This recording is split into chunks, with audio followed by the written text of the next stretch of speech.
Everybody, we are live, and I want to thank everybody. We have 9 people up. I want to send a shout out to my panel, my awesome panel, my cousin Cole, the beautiful Nikki, and ugly Rico in the house. I want to send a shout out to all of y'all. Hey, y'all, Rico, how you doing, brother? Don't be hating. Hey, you fucking hater. Hey, you late, but you are not late today. Me and Cole was just talking about that. You on time. You know, it's like a miracle. Some of us know how to be on European time. European time. I like that. I'm gonna start saying it like that. European. Yeah, I like that. Hey, okay, so we have a special guest. I got a chance to meet and partner up with these awesome people. They are with a company called, they're the owners of Residential Catalea. I said that right? Catalea. Yes.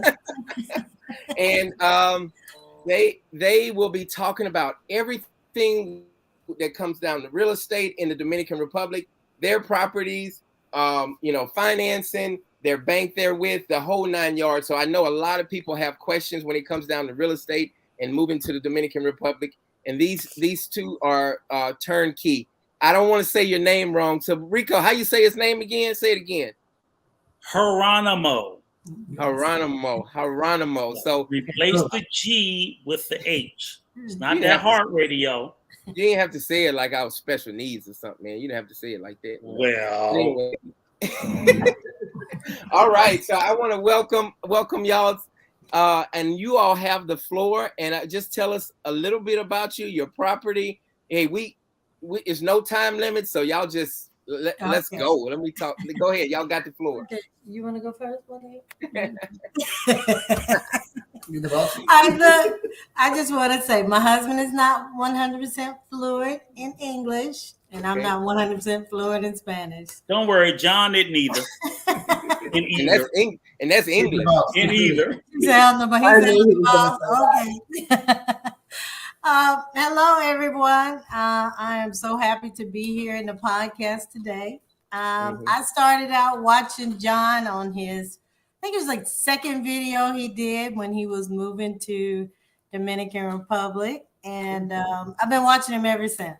So I had an opportunity to connect with John when I went to Dominican Republic in August, and we just sat down and had a conversation about our project. I'm glad he jumped on board to assist us with the project. My name is Shania Blakely. I am the part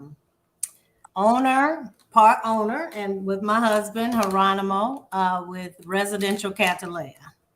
My background is first military. So I spent approximately 11 years in the military, served in the Navy, active duty. And I also Thank you for serving our country. I served in the Navy as a hospital corpsman. And then I also served in the Army National Guard as a medic. So my background is in the military also. After getting out of the military, I pursued a career in the mortgage industry. So I started out working in a mortgage company. And then after 2 years, I pursued my license as a real estate agent. So I've been a real estate agent in the state of Georgia since 2004. Currently, right now, I work for the Department of Veterans Affairs. I work in the mortgage department, assisting veterans, underwriting, processing loans for all banks in the United States that actually have a license to do mortgages for veterans. So that's where I am currently right now. But today I cannot talk about the Department of Veterans Affairs. But you get in trouble? You think you'll get in trouble? Yes. Because I work for the federal government, I'm not here as a representative for Department of Veterans Affairs. I'm just saying that because that's what my background is. So I've been in real estate since 2002, basically. How we came about to pursue this project, it was really by, basically us doing a drive-by. I've been since meeting my husband in 2004, I always stated that I wanted to buy a house or something in Dominican Republic. So on this particular year, I said, this year I'm going to buy me something. I'm going to buy me some land, apartment, something. I'm going to buy something. I don't know what it's going to be, but I'm going to buy something. Yeah. So basically, we did a drive-by in Wandalio, Guayacanes area. We chose that area because we said if we decide to do a project in that area, we had friends and we had family in the proximity that could assist us with whatever we were doing in that area. So that's why we chose the Wandalio area. My husband is from Santo Domingo, so it's close to, family and support, our supporting network at the time. So the property that we chose was a property that's across the street from the beach. And it was a dilapidated house, basically. It was the ugliest house on the block. And that's kind of one of those things that, we do here in the United States. They say, find the ugliest house on the block and you renovate that and then you're good. Hey, but you had a vision. Y'all had a vision. So how the lot was, we planned on building a house on one side of the lot. And then on the other side, we had decided to do for apartments. So at that time, our idea really wasn't for selling. It was really for something like Airbnb. And then when the offer came to us about buying the lot in the back, then we said, okay, this looks like an opportunity for us to build enough units for us to keep 2 and to sell 6. So that's what the idea we decided to do. So we decided to sell 6 of the units and then to keep 2 for Airbnb, and then we'll have the house next door for us for when we decide to retire or whatever, Airbnb and retirement or whatever. So that's basically the idea that we came up with. Let me ask you a quick question. You said you have properties in Puerto Plata or Punta Cana also? No, I just have a property in Guayacanes. That's the only property we bought. The 2 lots in Gotcha. I just wanted to. So I am so excited about phase 1, and the property is so beautiful. You have the beachfront right across the street, and I mean it's just lovely. The atmosphere, they keep it clean. You don't see any trash on the street, and so kind of go into detail about I know you have how many bedrooms. I mean, how many properties you have for sale. And just kind of go into detail about that a little bit. Okay, currently in phase 1, we're doing 4 apartments. 2 of the apartments are garden style apartments, which is 2 bedrooms. And then we have an additional bedroom, which will be the service dormitory, which, service dormitory is really a smaller dormitory. And it also has a bathroom. So it's basically 3 bedrooms, 3 baths. Okay. Then we have 2 penthouse apartments that we're going to be selling. So that's 3 bedrooms, and that apartment does not have a service bedroom or bathroom. So it's 2 bedrooms and 3 bedrooms, and 2.5 bathrooms for that. That's in the first phase. The second phase is going to be the building in the back, which will be 2 one-bedroom apartments. Really, it's 1 bedroom and a half because 1 bedroom is normal size. The second bedroom is really a service bedroom and bathroom. Let me cut you off real quick. So Rico, the first time I saw a service bathroom was at Rico's house, and I think Rico, you have a service bed, like a bedroom, right? What do you call it, Rico? Yeah, it's a service room. It's for if you basically in the DR, well, basically all throughout mostly Latin America, when they build houses. They build the habitations, which are dormitories, which is the bedrooms, is separate, but they always make a half-size bedroom and the assumption is that you would have a live-in maid. So basically someone who would come in and service and clean your house, but they would have a place to sleep. So they would have a small bedroom and a small bathroom for themselves, usually detached from the other bedrooms, oftentimes with a separate entrance. I've never seen it until I saw it at your house, and then when Miss Shania showed it to me in Guayacanas, her property, I was like, that's cool. So that's pretty popular in the Dominican Republic. That's pretty much the norm, and not just in the DR, but pretty much all throughout Latin America. But then you can utilize the space any way you want. Exactly. Like we use it for extra storage. We use it as an extra guest room. But it's literally an additional bedroom. But go ahead. Is that something that is typically in a home or apartments or both? Because I feel like I've stayed in like 15 to 20 different places, and I'm wondering, did it have one and I didn't recognize that there was one? I will tell you this. It's almost universally for homes. Yes. Almost 100%. Oh, wow. But I've seen a lot of apartments Yes.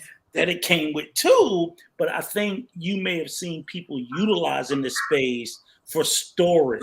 Yes, for right. other reasons and not realize that it was a bedroom. And oftentimes it has a separate bathroom. That's right. You just might not realize it. Yeah. So I did not. it's interesting. pretty common. It's not an American thing. We don't do it. But in Latin America, I would say even more than just the DR, Central America, even South America, when they build, they assume if you got money for a house, you got money for a maid. Right. They just assume that. Yeah. So that's cool. Yeah. So Miss Shania, did they give you the option when you were constructing everything and sitting down with them? Did they give you an option, or he just said, hey, we need to throw that in there? How does that work? No, because I had done a lot of research with real estate in Dominican Republic. I know that's customary. So I added yeah. So I know that's normal. Yeah, so just to let you know, to go along with Sister Shania, is they didn't ask us. When I bought my house, it just came with it. Okay. Whether you wanted it or not, when you say build my house, he's going to build a service room and bathroom. So if you ask for a house to be built in the DR, it's going to come with one. So your properties, and you can jump in when you want, your 1 bedrooms has a service room. Your 2 bedrooms have a service room, and your 3 bedroom, the penthouse, has a service room. Does not. No. It does not. Okay. Thank you. So she went outside the norm for the penthouses. Yes. Okay. The thing about the penthouses, and then I'll get back to the Catalea. The penthouse has a rooftop, a private rooftop. Okay. And on the private rooftop, it already is going to have the installation for if you want to do a jacuzzi or if you want to do a jacuzzi or whatever. The installation will be there. So it's a private rooftop. So that's an extra area. I'm sorry. You said a jacuzzi or a what? A bukuzi? What is that? A jacuzzi is a pequeñas piscina. Pequeñas piscina. A small pool. Okay. Never heard that. So is that a Dominican thing, or is that a Dominican word or something? It's Spanish. It's pequeñas. Pequeñas is poquito. It's small. It's like I saw that the other day and didn't even realize that's what I was looking at. But it's a little larger than a jacuzzi. Yeah. Hey, real quick. Hey, everybody, real quick. You guys will be able to ask questions in about 5 minutes, but I just want Miss Shania to go ahead and just finish up what she was saying. Go ahead, Miss Shania. I'm sorry. Yes, I wanted to get back to the question. I see he asked me a question about the Catalea and what it means. Okay, Catalea is a flower, basically a flower in the South America.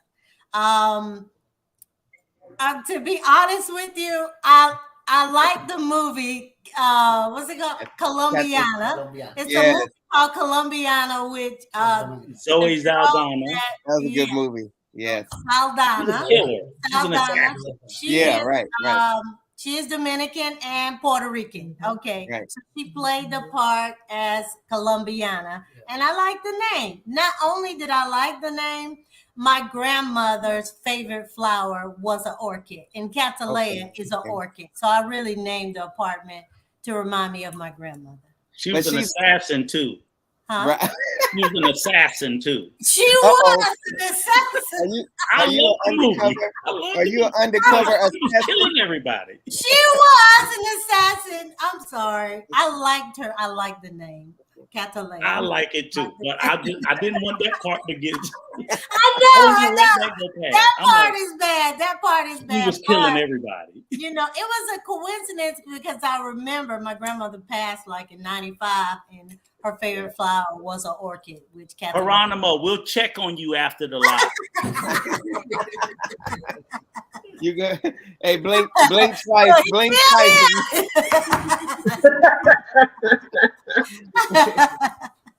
All right. So now we're gonna let the panel ask questions first. Cole or Miss Nikki or Rico, do y'all have any questions before? And hey, real quick, guys, we are at $922 for the donation for Jasmine and what's her name? Darlene. Thank you for the dance. The dance team. So we're like $920 something. So when I get back, I want to be able to give them $1,000. So if you guys is in your heart to donate, y'all donate, and you can send it Cash App, or you can PayPal, or you can send it through Super Chats. So anyway, y'all. Is she go finished ahead. talking about her story? Because if not, I do have Go a ahead. question, but I don't want to. I have a question as well. Y'all go Because ahead. not the only question, but my first question I would ask you and your husband is the area, because I've never heard of the area. When John first told me about it, I was like, I hadn't heard of the area. So is it like it seems like it's a well-known kept secret. You guys picked it out. You decided to develop there. So was it because it was the cost made it affordable, or was it like something special about the space or the place that you decided to go? Because was it developed before by other developers, and if not, why not? And then why did you choose it? That's my question. So Guayacanes is centrally located between Boca Chica and Wandalio. It's really connected to Wandalio. They're under the same province and under the same city ordinance. Okay, so the mayor governs both Guayacanes and Wandalio. Wandalio really is a place. It's a resort. I wouldn't say it's a resort town like Punta Cana, because they really only have like 2 resorts there on the beach. Okay. It's an area where a lot of wealthy Dominicans have secondary homes there. They have 2 really nice golf course communities there. And the difference between Wandalio and Guayacanes and say a Punta Cana is they don't have the blocked off beaches like they do in Punta Cana. It's not a party town. It's a town where people come to relax and enjoy. Now they do have some little spots where you can, party or what have you, but it's an up and coming area that the government has started. They've been putting the money into it, but they really been concentrating more on Punta Cana area. But you said there's 2 golf courses there? Yeah, there are 2 golf courses there. Some of the richest people in Dominican Republic have homes in that area. And so Guayacanes is an area that is going through gentrification right now. Okay, so there really isn't a lot more beach area that someone could obtain property now. So that's why it's becoming to be a hotspot now. Not only that, the government just did a remodelation on the beach in Guayacanes. So on the same street that I'm on, they have totally renovated the streets and cobblestone brick paved. They've done the sidewalks, the lights, the free Wi-Fi, the new cabañas for the restaurants. It looks basically like a Punta Cana area looks now. Before it, if you saw the before and after, you'd be like, wow. Right. Not only that, they've posted several stations of police stations there now on the beachfront. Mm-hmm. Yeah, so they are really targeting some of the smaller beach towns. And Guayacanes is really a fish town. This is the town where you come and drive through and you get all your fresh fish, like you're going towards like say Juan Dalio. People go and get their fresh fish in Guayacanes. That's why we saw those boats, those blue boats, yes, and they, yeah, that was cool. That was cool. Mm-hmm. Yeah, so it's really it's, if you were to buy this land in Punta Cana, it would be like probably 7 times what we paid. Oh my goodness, that's right. And you wouldn't be that close. Like I'm like 30-second walk to the beach. So that's a great. So tell everybody before Miss Nikki's next, but tell everybody the prices of your 3 bedrooms, 2 bedrooms, and 1 bedroom. Okay, the price of my 3-bedroom penthouse is $220. The price of my 2 bedroom is $185, and my 1 bedroom is $165. Awesome. That's if you go through the Dominican route, you get a $5,000 discount. That's right. That's awesome. Yeah, that's awesome. And at closing, you get a free refrigerator or air conditioner. Did I say that right, Miss Shania? Yes. Can I ask what are there? I'm Nikki. I'm sorry. Is there any HOA fees? There will be a HOA fee of $250 per month because that's going to cover the maintenance of the pool area, the barbecue area. That's also going to pay for my 24 hours security. Yeah. Okay, so I was going to ask about that too. I was going to say that. And also it's we are welcoming anyone that wants to purchase to do Airbnb, and we are offering a management fee as well with that. And pets are allowed as well. It depends on each owner. You know. Okay, gotcha. I'm leaving that up to each owner if they want. Rico, that wasn't a bad question. That's a purchasing question that people that want to purchase would need to know. Like, I'm surprised your brain thought of something like that, but that was good. Yeah. Okay, go ahead. Yeah, so I'm gonna behave because we got guests.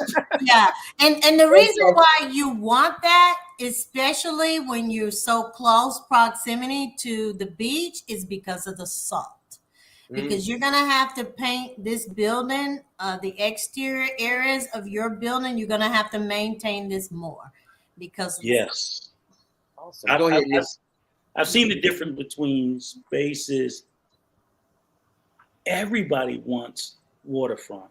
Yes. Right. Until you think about the maintenance. Right. Damn, it's different. It's different. It's different. We just got our first donation. Shout out to Carl. Thank you, brother, for the $20 donation that's going toward the girls' dance team. So thank you so much, brother. I appreciate it. Thank you. Miss Nikki, you got the floor. Go ahead, sister. No. I'm going to wait until tomorrow to ask my question because Rico won't ever shut up. No, I'm kidding.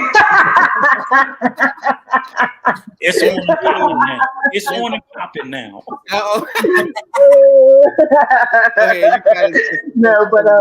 No, Rico had some great, cheers to you, buddy. He had some great points there, but I was going to ask, do you guys is this available currently, or is this like a future date? Pre-construction. We're in pre-construction right now. Mm-hmm. What is your estimated time that you think that you guys will be ready? August of 2024. Okay. Mm-hmm. Wonderful. And then I was also going to ask, this is like totally side note. Where you and your husband met? Yeah. That's a good question. That's another podcast. Wait. Hey, John, you invited old messy ass Nikki. Nikki with a little messy ass. I get to it briefly. We don't have to have another podcast. Oh my goodness. I met my husband on POF. It's plentyoffish.com. You said you met him on Plenty of Fish? Yes. Fish. That's Oh, I love that. No, I met an ex on there from like years ago. it- That's awesome. Okay, cool. and Nikki, just to make you feel better, I was thinking it in my head. I just wasn't going to ask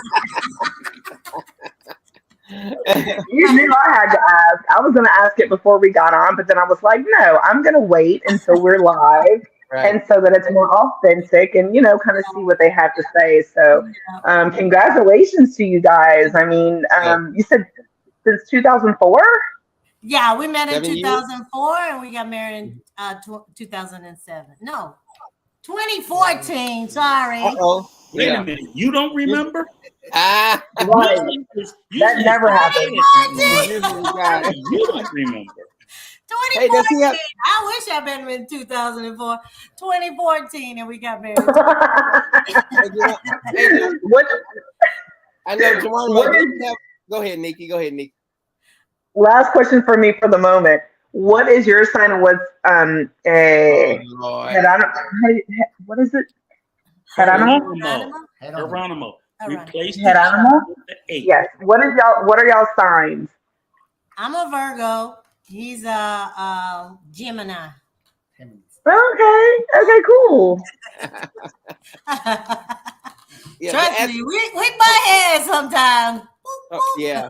I want to. Do you have anything to say? Can you give me say a couple things if you don't mind? Because you speak English very well. Yeah. Not very well. It's a little bit that I can explain everything. The question you told me, Right. that I can explain how I know, but it depends what question you give me. Yeah. I can Yeah, answer. Yeah. Yeah. All right. Time. Hey, Cole, do you have a question? I don't. I'm sorry. Oh, that's okay. I'm just taking it all in. Let me ask a question. So, Geronimo, let me ask you. Since now that I know you can talk. No, seriously. So, all kidding aside, like, how long have you been in the U.S.? Just to start there. I'm just trying to get a little background. I have here delivered 27, right? 2017. Yeah, 2017. Yes, I Alright. come with my daughter, my children too. Yeah. Yeah, the free time. Yeah. Yes, I'm in free time coming in the United States. Yes. Yes, and my wife. Yes. Okay. So do you like it in the U.S.? Yes, I like because really, I'm very relaxed. I'm not like go a long time outside, a lot of party, I like to go to see the wall, be outside, Okay. I like more, yes, stay in the house, relax, working, the family. This is my model. Custom. Yes, tell me the costumbre. Custom. His Yes, mama in the house. house. Okay. All right. So let me ask you this then. It's the question around like so you guys are looking for, and I'm asking you and your wife. Yeah. You guys are looking forward because I see that although you're both in the U.S., you're looking at retiring in the Dominican Republic in the future, Yeah. Mm-hmm. right? Now, now I also have a home in the Dominican Republic. Okay. In Punta Cana. Montagal. Like I literally, for me, and before I even answer it, tell me, starting with you first, Geronimo, then you, Shani, what's your reasons for wanting to go back to the DR when you retire? Good question. What is the reason? Yeah. Really, for you live when you born, you like away your country.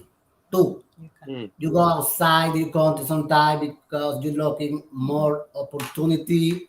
Yeah. You live a little more stable. Looking, try having something for you. One day come back to your country, live it, a little bitter on the family, you know. That's awesome. That's good. Hey, Be quiet, John. Be quiet. Let him answer. he was He's finished. done. It was He's not finished. done. He's not finished. Go ahead. Geronimo. Go ahead. So you miss your country. Okay, so Oh yes, family. Yeah, My family. family It's are family. my family living in Dominican Dominican Republic. Republic. okay. Yes, Okay, it's so only me Shawnee, outside, like what's basically. your reason for wanting to retire in the DR? Mhm. My reason. Yeah. My reason is because I want to live by the water and the ocean and wake up in the morning and sipping on my coffee and just chilling, or my margarita, and just chilling, putting my feet in the sand. I just want to be near water. In I paradise. mean, Yeah. I like the fact that I like the customary. Now there are some parts of it I don't like, but I like the customary in Dominican Republic. I like the family orientedness about it. I also like the fact that people are like family as close, and not saying that families aren't close here, but where he lived, everybody is like together, together, together. I like that aspect about it. I like the fact that my money goes farther. I can really have a good fiesta in Dominican Republic. Yeah, That's right. going more. You I have a question.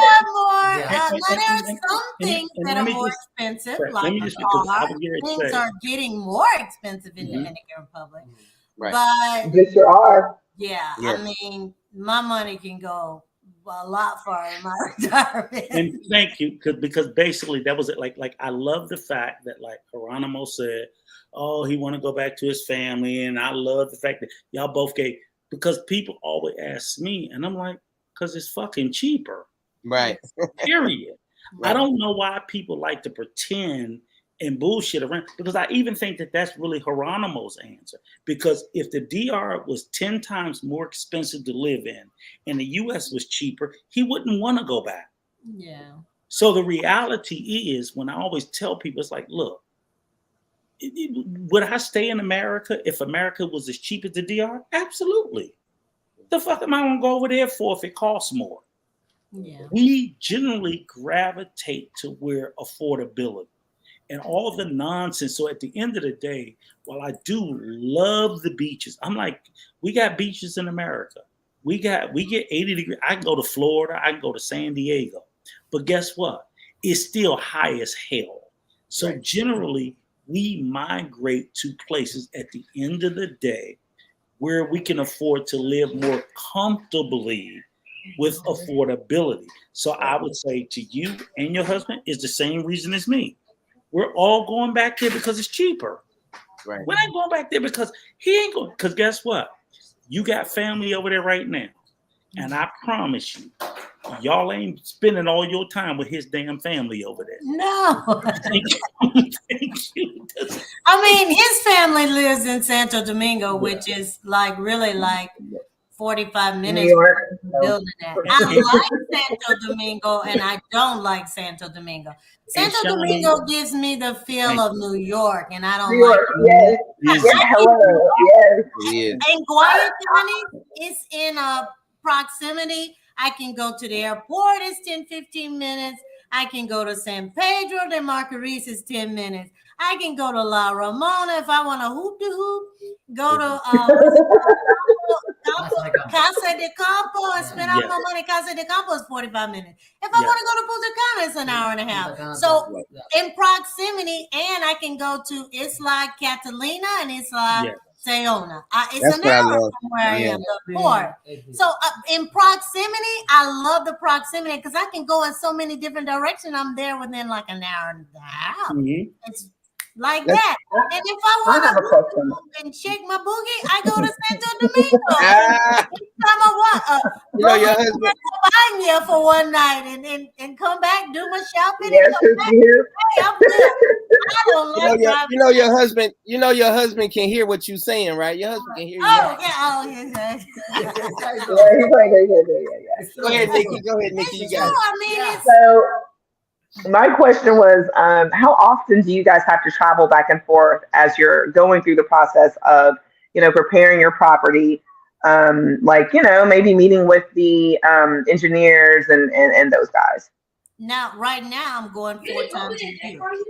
So I'm going every 3 to 4 months. I'm going to Dominican Republic. If I don't go, he's going. So we generally like to take turns. Now, this time in the summer, we both went. So in December, we're both going. How long do you guys stay for? Generally between 10 to 16 days. Nice. Yeah. But the fact of the matter, at the end of the day, like I say, in spite of all that family there, and you're from Georgia, and we know, I'm like, look, I got family here too. I don't love my family like that. It's like we all know what we all know is while we love our family, we have I have a tolerance. Yes. All of a sudden, it's enough. So I always tell them when people, oh, they big family. I was like, no, it's cheaper. Yeah. And here's the funny thing about it is most of the time when I look at Dominicans who have migrated to Washington Heights in New York, they generally don't go back to live. Why? Right. Because oftentimes they find out when they go back to live, the dependence on the family there is overwhelming. Okay. Wow. And they end up saying, I worked hard, and there's a reluctance to want to go back because they know, and Geronimo can speak to that when you go back, they're all lined up looking for you to save even them. before you get there. They're looking for you to save them. Wow. Hey, I didn't mean to cut you off, Rico, but let's get to the questions. We have a couple questions about the property because I see people are asking questions about the property. And that Nicole, can you go to Crazy World, please? Thank you. Meters of apartments? Go ahead. Crazy World asks, how many meters are the apartment? Okay, so the 1 bedroom is 72 square meters. And the 2 bedroom with 1 service bedroom is 120, and so is the penthouse is 120 square meters. Do you know that in square feet? Because that's what we 120 times 10.7. Wow. It's like 1284. Because I had to convert 1284 square feet. All right. Wow. So 1 square meter is equivalent to 10.7 square feet. Yeah. Basically. I'm not saying that it's like I know that in the U.S. You know, in the U.S. we do everything in square. Yes, I know that in the U.S. So you tell somebody in square meter, that's small. That's small. Like do the conversion. Do the conversion, please. I couldn't do the conversion, so I certainly appreciated that question because it's just like when I see the kilometers or something like on the when you're like driving around over there, I'm like, what is that in miles? Listen, I don't have time. Yeah, that's what you use in Dominican Republic is square it freaked me out like when I with land and with and construction, and it was like, oh, your house is gonna be 190 square meters. I was like, what the fuck I'm paying 190? And then I realized when I did the conversion, it was like 2,000 square feet. I was like, right, that's big. Hey, Carl, hey man, thank you so much for the donation, brother. Carl has a question. How many floors will the building have? Okay. The first level is the garage. And the reason why I did that is the size of the lot wouldn't allow me initially. So not only that, because I'm across the street from the beach, I plan to raise the building 1 floor up just in case there was a storm that came through and I had storm surge. So I raised the building up 1 level. So that's my garage level. And then I have 4 additional levels. So total is like 5 levels. That was so smart. I literally thought about that when I was there, when the hurricane came. I was just like, thank God we're on the 2nd floor. So you really are on top of it, young lady. Kudos to you. You and your husband, because you guys are in it together. How about that? Thank you. Yeah. You're welcome. Because we get serious storm surge in United States. We're talking 20 feet. Right. And where you guys are in Georgia right now, did you say? Yeah, we're in the Atlanta, Georgia area. Mm-hmm. Oh, I just left you guys yesterday. I landed there yesterday from Puerto Plata. Oh, okay. Y'all in hot Yes. land. We're in hot Atlanta. Oh wow. Oh my goodness. So I'm thinking about purchasing if there's any available. But once I get my funds and money starts to roll in, I'm really thinking about purchasing. So hey, if you guys purchase a property, you may be my neighbor. So hey, that's that'd be awesome. I probably won't get anything on the third floor because you guys know I have nerve damage and everything. Your ass is old. Shut up. Yeah. But we the same. Well, you look older than me, Rico. Yeah. Y'all make me sick. Good old radio and can't get right. I know that's right. Let me tell you guys what I really love about the property. It's when you drive through there, you can't drive fast, and you have a lot of police officers on the motorcycle. You have police officers driving through back and forth. The streets are clean, and it's literally. I thought Shania was like exaggerating, but if you take 10 steps, from your house, 10, 15 steps, you're actually on the beach. So you walk across the street, you're on the beach. Yeah. So I wanted to ask about that, about the neighborhood too, seriously. Mm-hmm. But because again, like I said, I don't, and for full transparency, I've been to Santo Domingo, but I've never been to the. And I've been to John's favorite place, Boca Chica. That bullshit side. That's my favorite place too. But I've never been to the other side where Juan Dolio is. Yeah. So this area is a real Dominican neighborhood that is going through gentrification process. Okay. So there's tourists there. Mm-hmm. There are Dominicans there, but you're gonna see more Dominicans. So if you're afraid of being around Dominicans, no, not afraid of being around. I'm not saying you. I'm saying Shania, let me tell you, Americans that are like that. He's real uppity. He's real uppity, and he think he better than everybody. No. I didn't say him, but a lot of Americans are like that. They don't want to go outside of the resort. They're like terrified. But Punta Cana is not like, the resorts are not Dominican. That's not the real Dominican Republic. But Shania, the question is, no. Here's the serious question, okay? If you're asking me to invest $150,000, $200,000 into a property, then I do want to know that my property will retain or increase its value. So I think everybody. So no one's going to invest. What I'm asking is I know when we talk about Santo Domingo writ large, there are some great neighborhoods in Santo Domingo, but what people tend to ignore is there's some fucking horrible neighborhoods in Santo Domingo. Where are the great ones? Where are the nice ones? I'm sorry. Oh, okay. Well, to answer your question, the only reason it's not a resort town. No, not a resort. Well, I'm just trying to answer your question. If you've been outside the resort areas, there are some areas that are just normal Dominican areas. Okay. Yes. So then in Guayacan, like I say, they have hotels on the beachfront. We're talking on the beachfront now. Mm-hmm. We're not talking about the barrio of Guayacanes. We're talking about the beachfront. Right. Okay. I like how you put that. The people on the beachfront are very wealthy people on the beachfront. Thank you. Okay. So there are hotels. There are boutique hotels in the area. And there are houses there, $1 million. There are houses that are listings for $1 million plus on Guayacanes Beach. Thank you. So also the government has just done a remodelation of the area. So anytime you're on beachfront, it's prime real estate. Right. I have a quick question. So Juan Dolio and where you're building your place, that's still considered inside of Santo Domingo? No.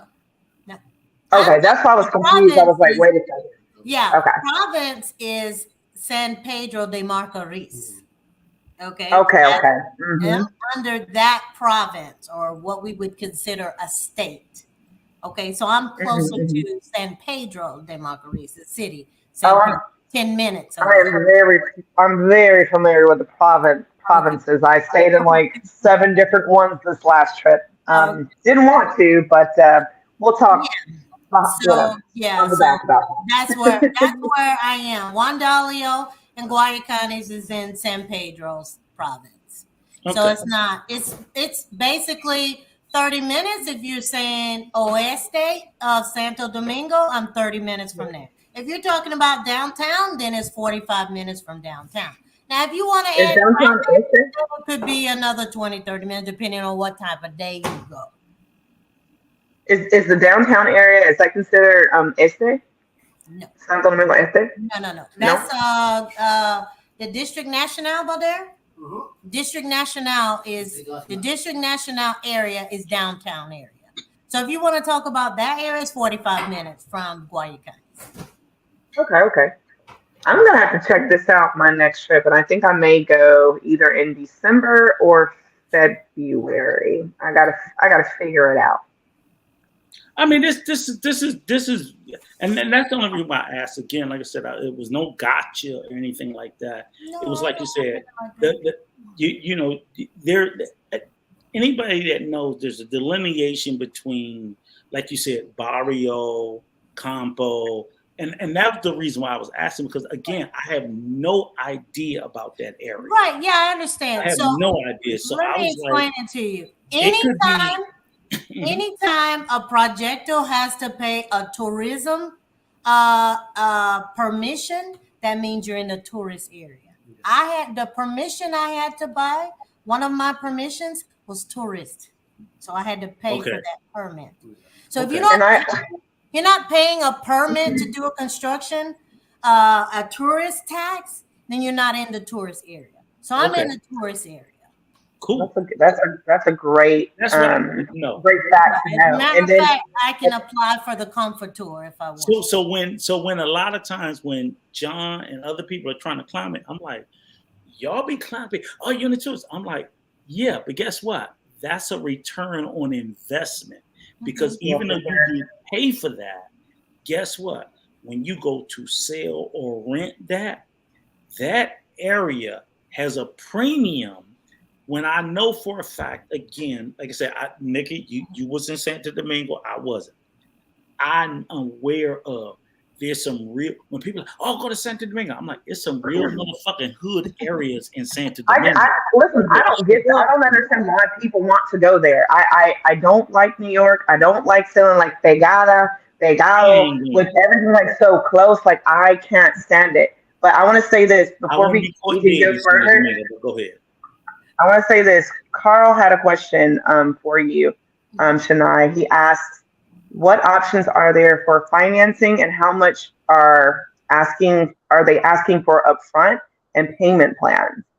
Okay, as far as payment plans, I don't have a payment plan per se. I have draws. And I guess you could look at it like a payment plan, but we don't have like a payment plan where you pay every month. So there's just certain times where you would pay what we would call a draw. So initially when you sign your contract, you pay 20% at that time. 60 to 90 days after that, you pay another 10%. And then close proximity to the time that we're almost finished, then another 10%. So total, you'll be paying 40% prior to the property being completed. And then at the closing, you pay your 60%.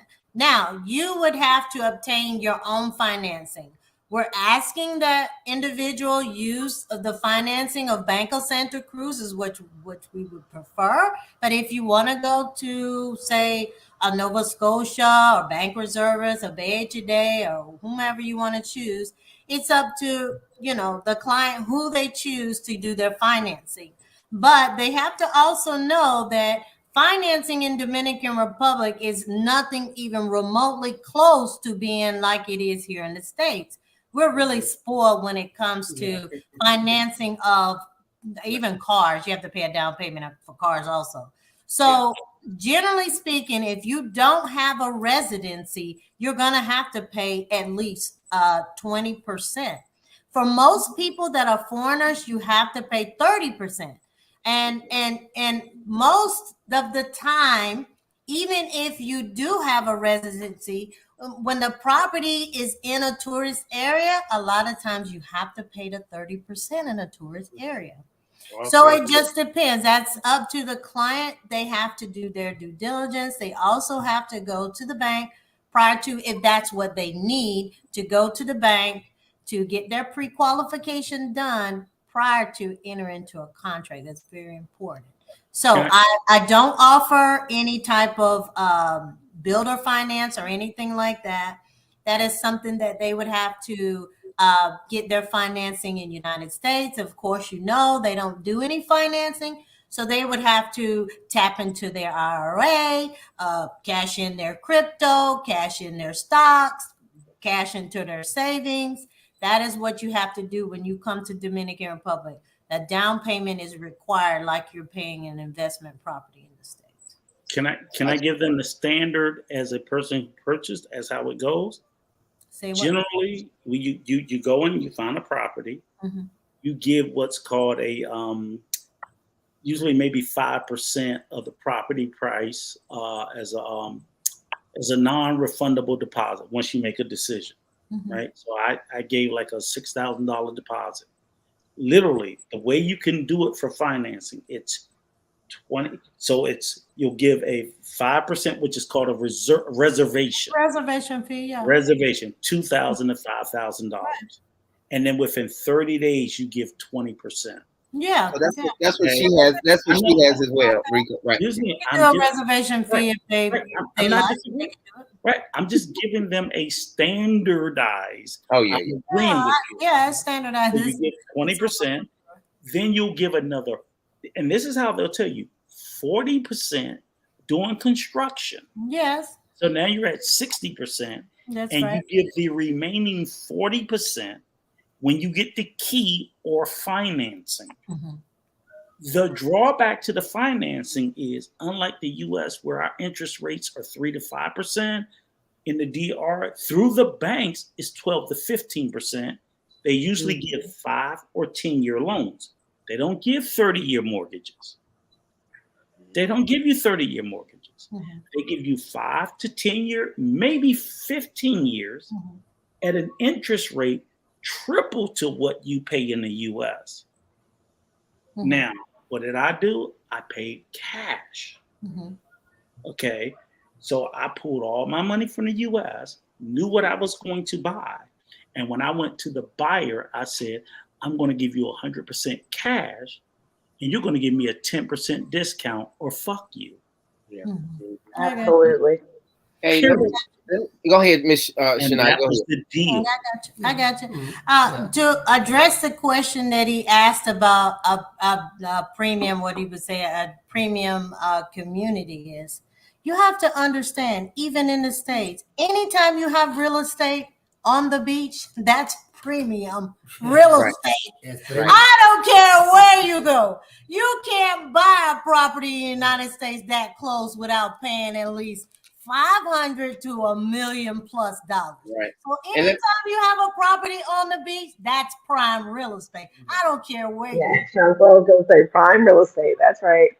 Well, that's waterfront property worldwide. It's called waterfront. Anywhere you go, you're on the beach, because you're not going to get that price in Punta Cana on the beach. Worldwide. You ain't going to get it. Waterfront property worldwide. Hey, let me say this real quick. I'm gonna finish. That was a great answer, Ms. Shiny. But he says something about elite DR community because of I think he's saying no expats. I'll say this: when you are the first person in the first group, because I saw some Americans in the condo next door to your property. They have a couple Americans and they have one lady from Canada. But I'll say this: you don't want to be the one to come in when all the Americans and stuff are there already 5-10 years later. You want to get it early. You want to get it when the community is coming up. Let me tell you something. Yeah, Have you ever been to Atlanta when we had all the projects? Yeah. Ain't no projects in Atlanta right now. You know what it is? What it is? It's condominiums. You know what? Somebody done snatched that property up. So if you wait until the end, you're gonna be paying double the price. Oh yeah, and I You know better get it while it's good. and I know your properties, is in the next 10 years. I promise you, the one bedroom won't be 165, and the three bedroom won't be 220,000. It'll probably be 300 something. Have you looked at the prices in Dominican Republic post COVID? I have a question. So, are you planning to also have properties that you're going to rent out and not necessarily sell them? Perhaps maybe in the future to purchase an apartment and have maybe part of it be for renting and the other part for, I don't know, Airbnb or what have you? Yeah, so I'm building a total of 8 units. 2 of them I'm keeping for Airbnb. And then the lot next to it, I'm building a house. So I'm either gonna, if I'm not there, I'm gonna rent that out for Airbnb, and then the 2 apartments. And then I've gotten at least 3 other offers from sellers in the area to buy their house or lot in that area. So as soon as I finish, I'm jumping on it and I'm gonna be doing something else. Why y'all not getting it? I'm gonna get it. Right. It's funny because you did say that earlier, but I think I misunderstood the Airbnb part. But I think that is genius, and kudos to you guys for putting yourself in that position to be able to do that. I am looking to be in that position at some point in the future. I'm currently managing an Airbnb for one of my business partner. And so, you guys are like giving me like the push to make me feel like, okay, I can do it. So that's awesome. You can wait. I mean, we all can wait. But the developers in Atlanta didn't wait. You know what they did in the area that they gentrified? They gentrified the area. They kicked all the black people out. And guess what? There's some very, very expensive homes in those areas. In any area that's going through gentrification. Now, let me be clear. If I had the funds today, I would have bought it yesterday. So when you're saying you're speaking to the general public, correct? Not me, right? Because if I had it, I would be doing what you guys are doing, but I don't have it right now. I got you. Yeah. I mean, real estate is not for everybody.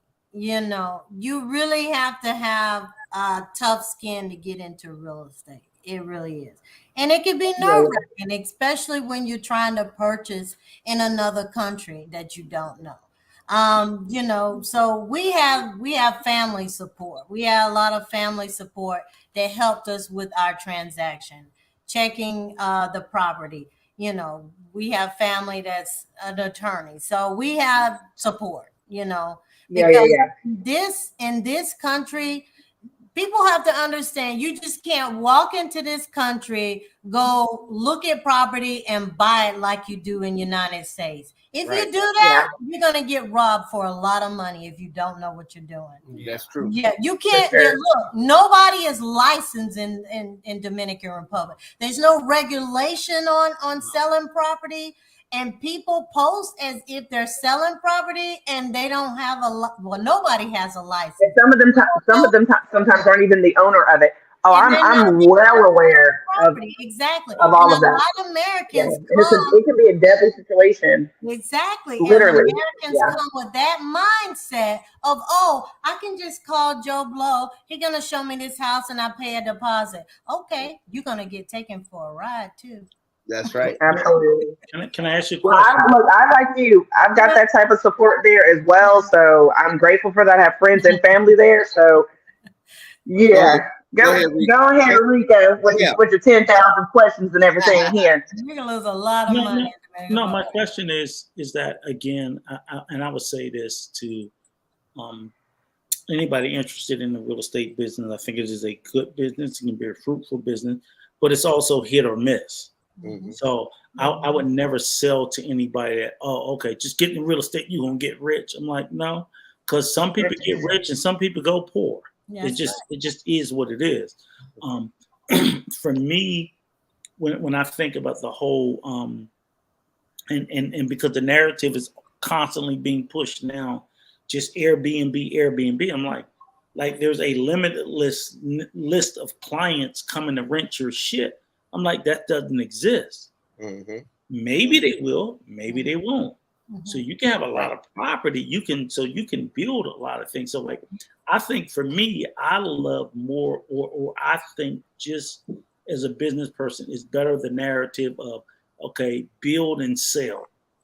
Because then when you sell it, then you give it to someone else, as opposed to people are thinking, oh, I'm gonna build 15 apartment buildings and I'm going to rent them out. Well, that's great.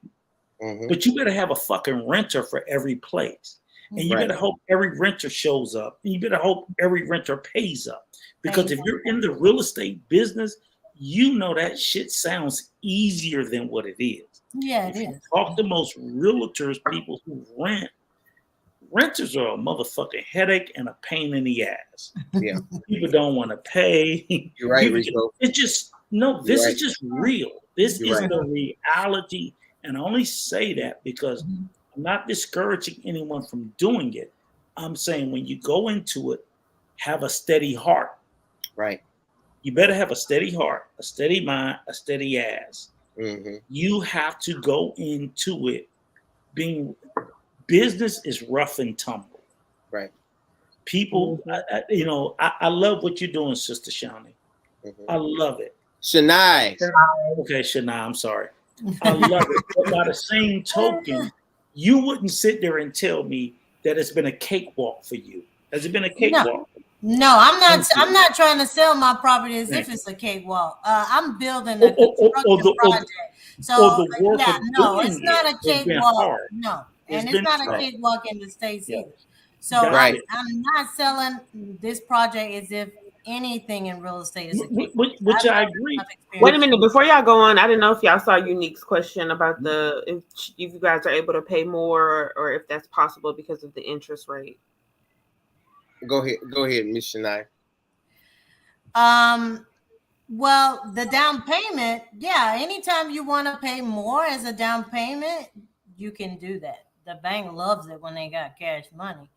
Mhm.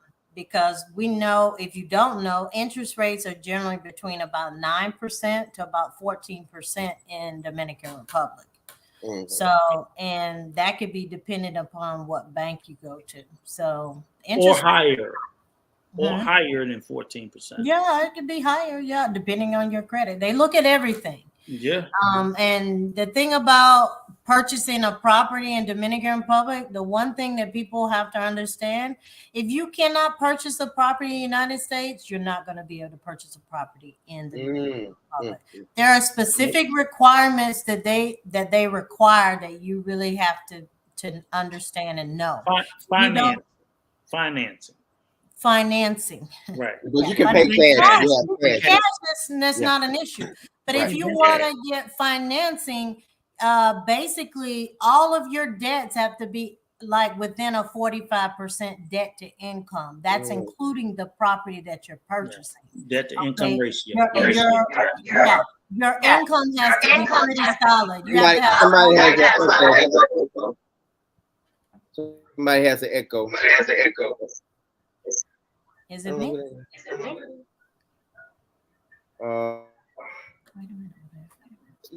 Is it still there? Okay, it's not there anymore. Oh, yes, it is. It's still there. Yeah, it is.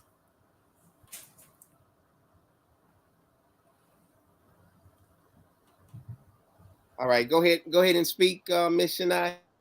Okay, so when it comes to purchasing in the Dominican Republic, if you want to do financing, then if you don't have a credit score of at least 640 or up, you can forget it. Okay. If you have collections, you can forget it.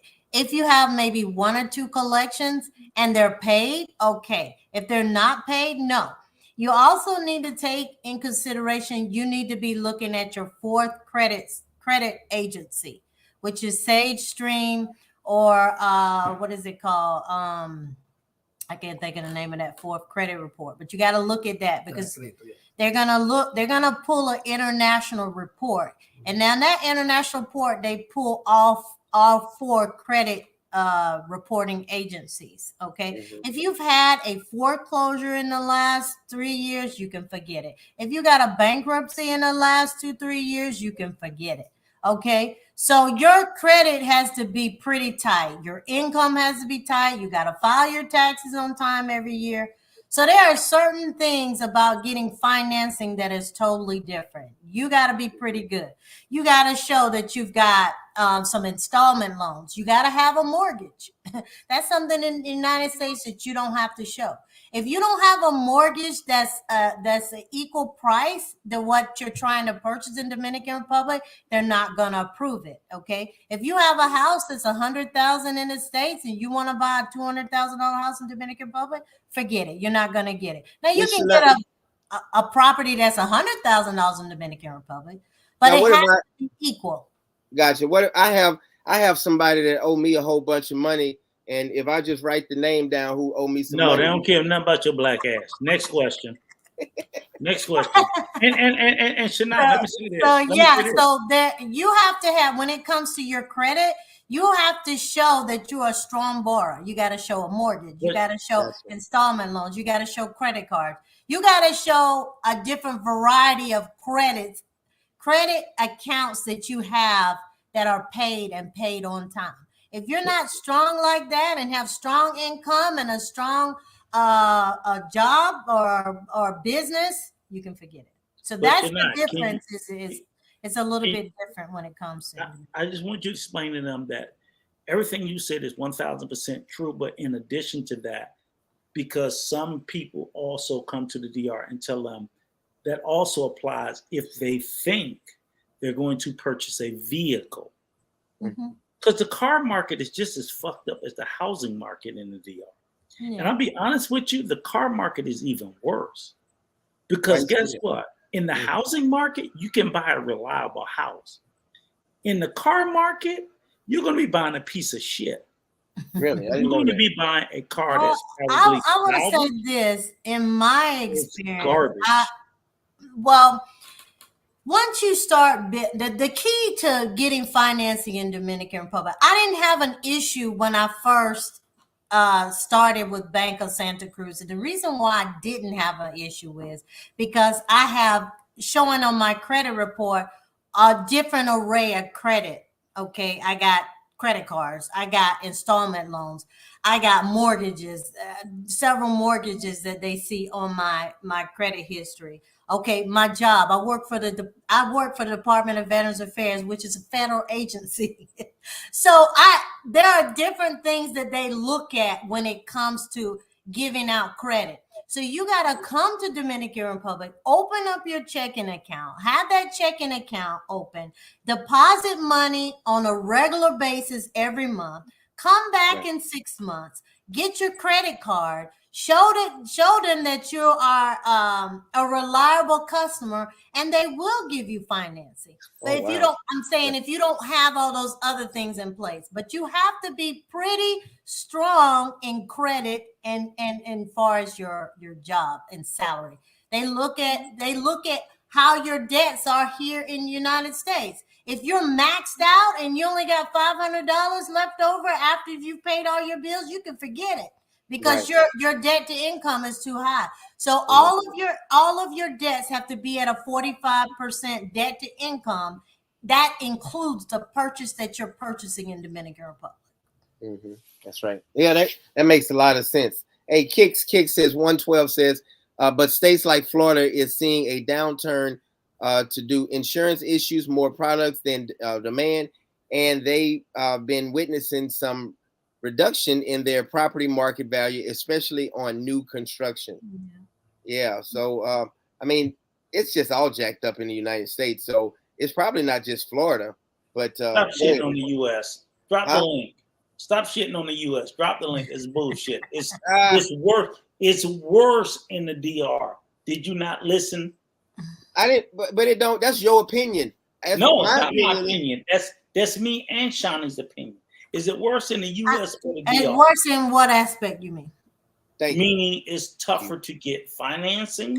Yeah, it's tougher to get financing. Now, let me tell you a key to that. Let me tell you a key to that is residency in Dominican Republic. If you have residency in Dominican Republic, you don't pay the transfer tax. Okay. Okay, you don't pay that. You don't pay the transfer tax, and you can do financing up to 90% with residency. Oh, wow. However, your financing rate is still what it is. It's still high. It's still the 12, the 15, the 20%. It doesn't matter what type of credit you There's have. a cost for everything. There's a cost for everything. Right. So what I always tell them is when people are like, oh, if I'm Dominican, okay, so they fuck you harder. So basically, if I go to the US, I can get a bank loan for 3 to 5 to 7%. Right. If I'm Dominican, you're gonna charge me 12 to 15 to 20%. Yeah. Yeah. It's easier to get a loan. You can't compare Dominican Republic and United States. We're talking developing country and United States is totally different. Now you can compare Europe to United States. Yes. Financing. Okay, but you can't compare the two. Now you can compare Puerto Rico to Dominican Republic. Thank you. Or the Cayman Islands to Dominican Republic. As far as banking. But you're not. What they always do is they always say, oh, I was like, you can't compare the DR. You can't to the US. You gotta stop this bullshit. No, that ain't bullshit. It's true. You can't. Bullshit. You gotta understand they don't have a population. Georgia is the same size in population as the DR. About 10, 11,000 million people. Okay, so you gotta look at. You're talking about a population of like 12 million people versus United States of 600, 700 million people. There's no comparison in the two. Because number one, you have more people financing in United States. Wherefore, when you have more people financing, the interest rate is going to drop. Mm-hmm. And you don't have the education and the salaries to be able to afford the prices to purchase. Shut your mouth, Shawny. You know, Miss Shawny, your husband is Dominican. That they just trying to get a house. Shawny. You said education. Shut your mouth. You can say that, but some things you can't say because you got to compare apples to apples, oranges to oranges. You can't compare United States financing to Dominican Republic. It's just not good. And I just dropped the motherfucking mic.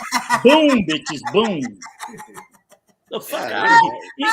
I mean, there's a price for it. There's a price for everything. Yeah. The thing that you should concentrate on if you want to purchase in, say, Puerto Rico or the Virgin Islands or wherever you want to purchase at, you tap into your IRA. Take the money out of your retirement. If you don't have no retirement, then you have to get financing. I'm sorry. I mean, that's just the way it is. Invest in some stocks. Cash in your stocks. Mm-hmm. You know, cash in your stocks, cash in your crypto. That's what me and my husband did. I cashed in my crypto, or tap into your own equity. Tap into your own equity from your own property in the States. Shawny, you making niggas mad. Shawny, stop with the truth. You making niggas mad. You making them mad because you telling them the fucking truth to their fucking face. I'm just saying that is the truth. Telling them the truth to their fucking face. And what they gonna tell you is, I love the Dominican. I have a presidente. Get the fuck out of here with this stupid shit. That's what you have to do if you want. What I tell people is, every property is not for you. Start out small. Me and my husband, we started out small. We bought some land. Fucking condo. Buy some land. Yeah, right. Buy some land. You control whatever. Look, or you can. I tell you something better. Go to what is it called? Wambash. Wambash. Me and my husband just rented an apartment in Wambash. Wambash, you can buy a condo for $40,000. Okay. Is that where me and Domingo's looking? Yes. Okay, yeah. Yeah. Shawnee, You Shawnee, can go buy you a property at Shawnee, $40,000-$50,000. you can, let me tell you that. You could buy a fucking property in Punta Cana when I bought during the pandemic for $50,000-$60,000. You could have bought a condo. That's right. Niggas just didn't want to do it. Now, what much it is? How much is it now? Oh shit, it ain't 50, 60 no more. The one bedrooms in Punta Cana, not even close to the beach. You're paying 160, 150. Right? No. I'm not even close to You're not even. They got a man-made beach. Listen, they got a man-made. Shawnee. But you're 30 minutes from the beach, paying $150. Literally, where I was, you could have bought a condo. I swear to God, when we went and bought my house, it was $69,000. Wow. And I went in the middle of the pandemic. People didn't want to go. I was like, okay, then don't go. But the fact of the matter is, and I'm not near the fucking beach. I'm 15 minutes from the beach. I got to drive 15 minutes to the beach. Okay? So I ain't got no fucking waterfront. I ain't telling that lie. Coached them been multiple times. But the fact of the matter is, nice house. It's still beautiful, gorgeous, all that. But the fact of the matter is this concept of, and I always tell people, because literally, my 2,000 square, my house in Punta Cana is 180,000, 2,000 square feet. In the U.S., I got 1,100 square feet. Wow. You know how much that motherfucker is? 500K. Mm-hmm. Yeah. Hey, you live. There's no comparison. There's no comparison between the two. Tell me, Shawnee, how much you paid There's for your no comparison. Tell her how much you paid for your house during the pandemic.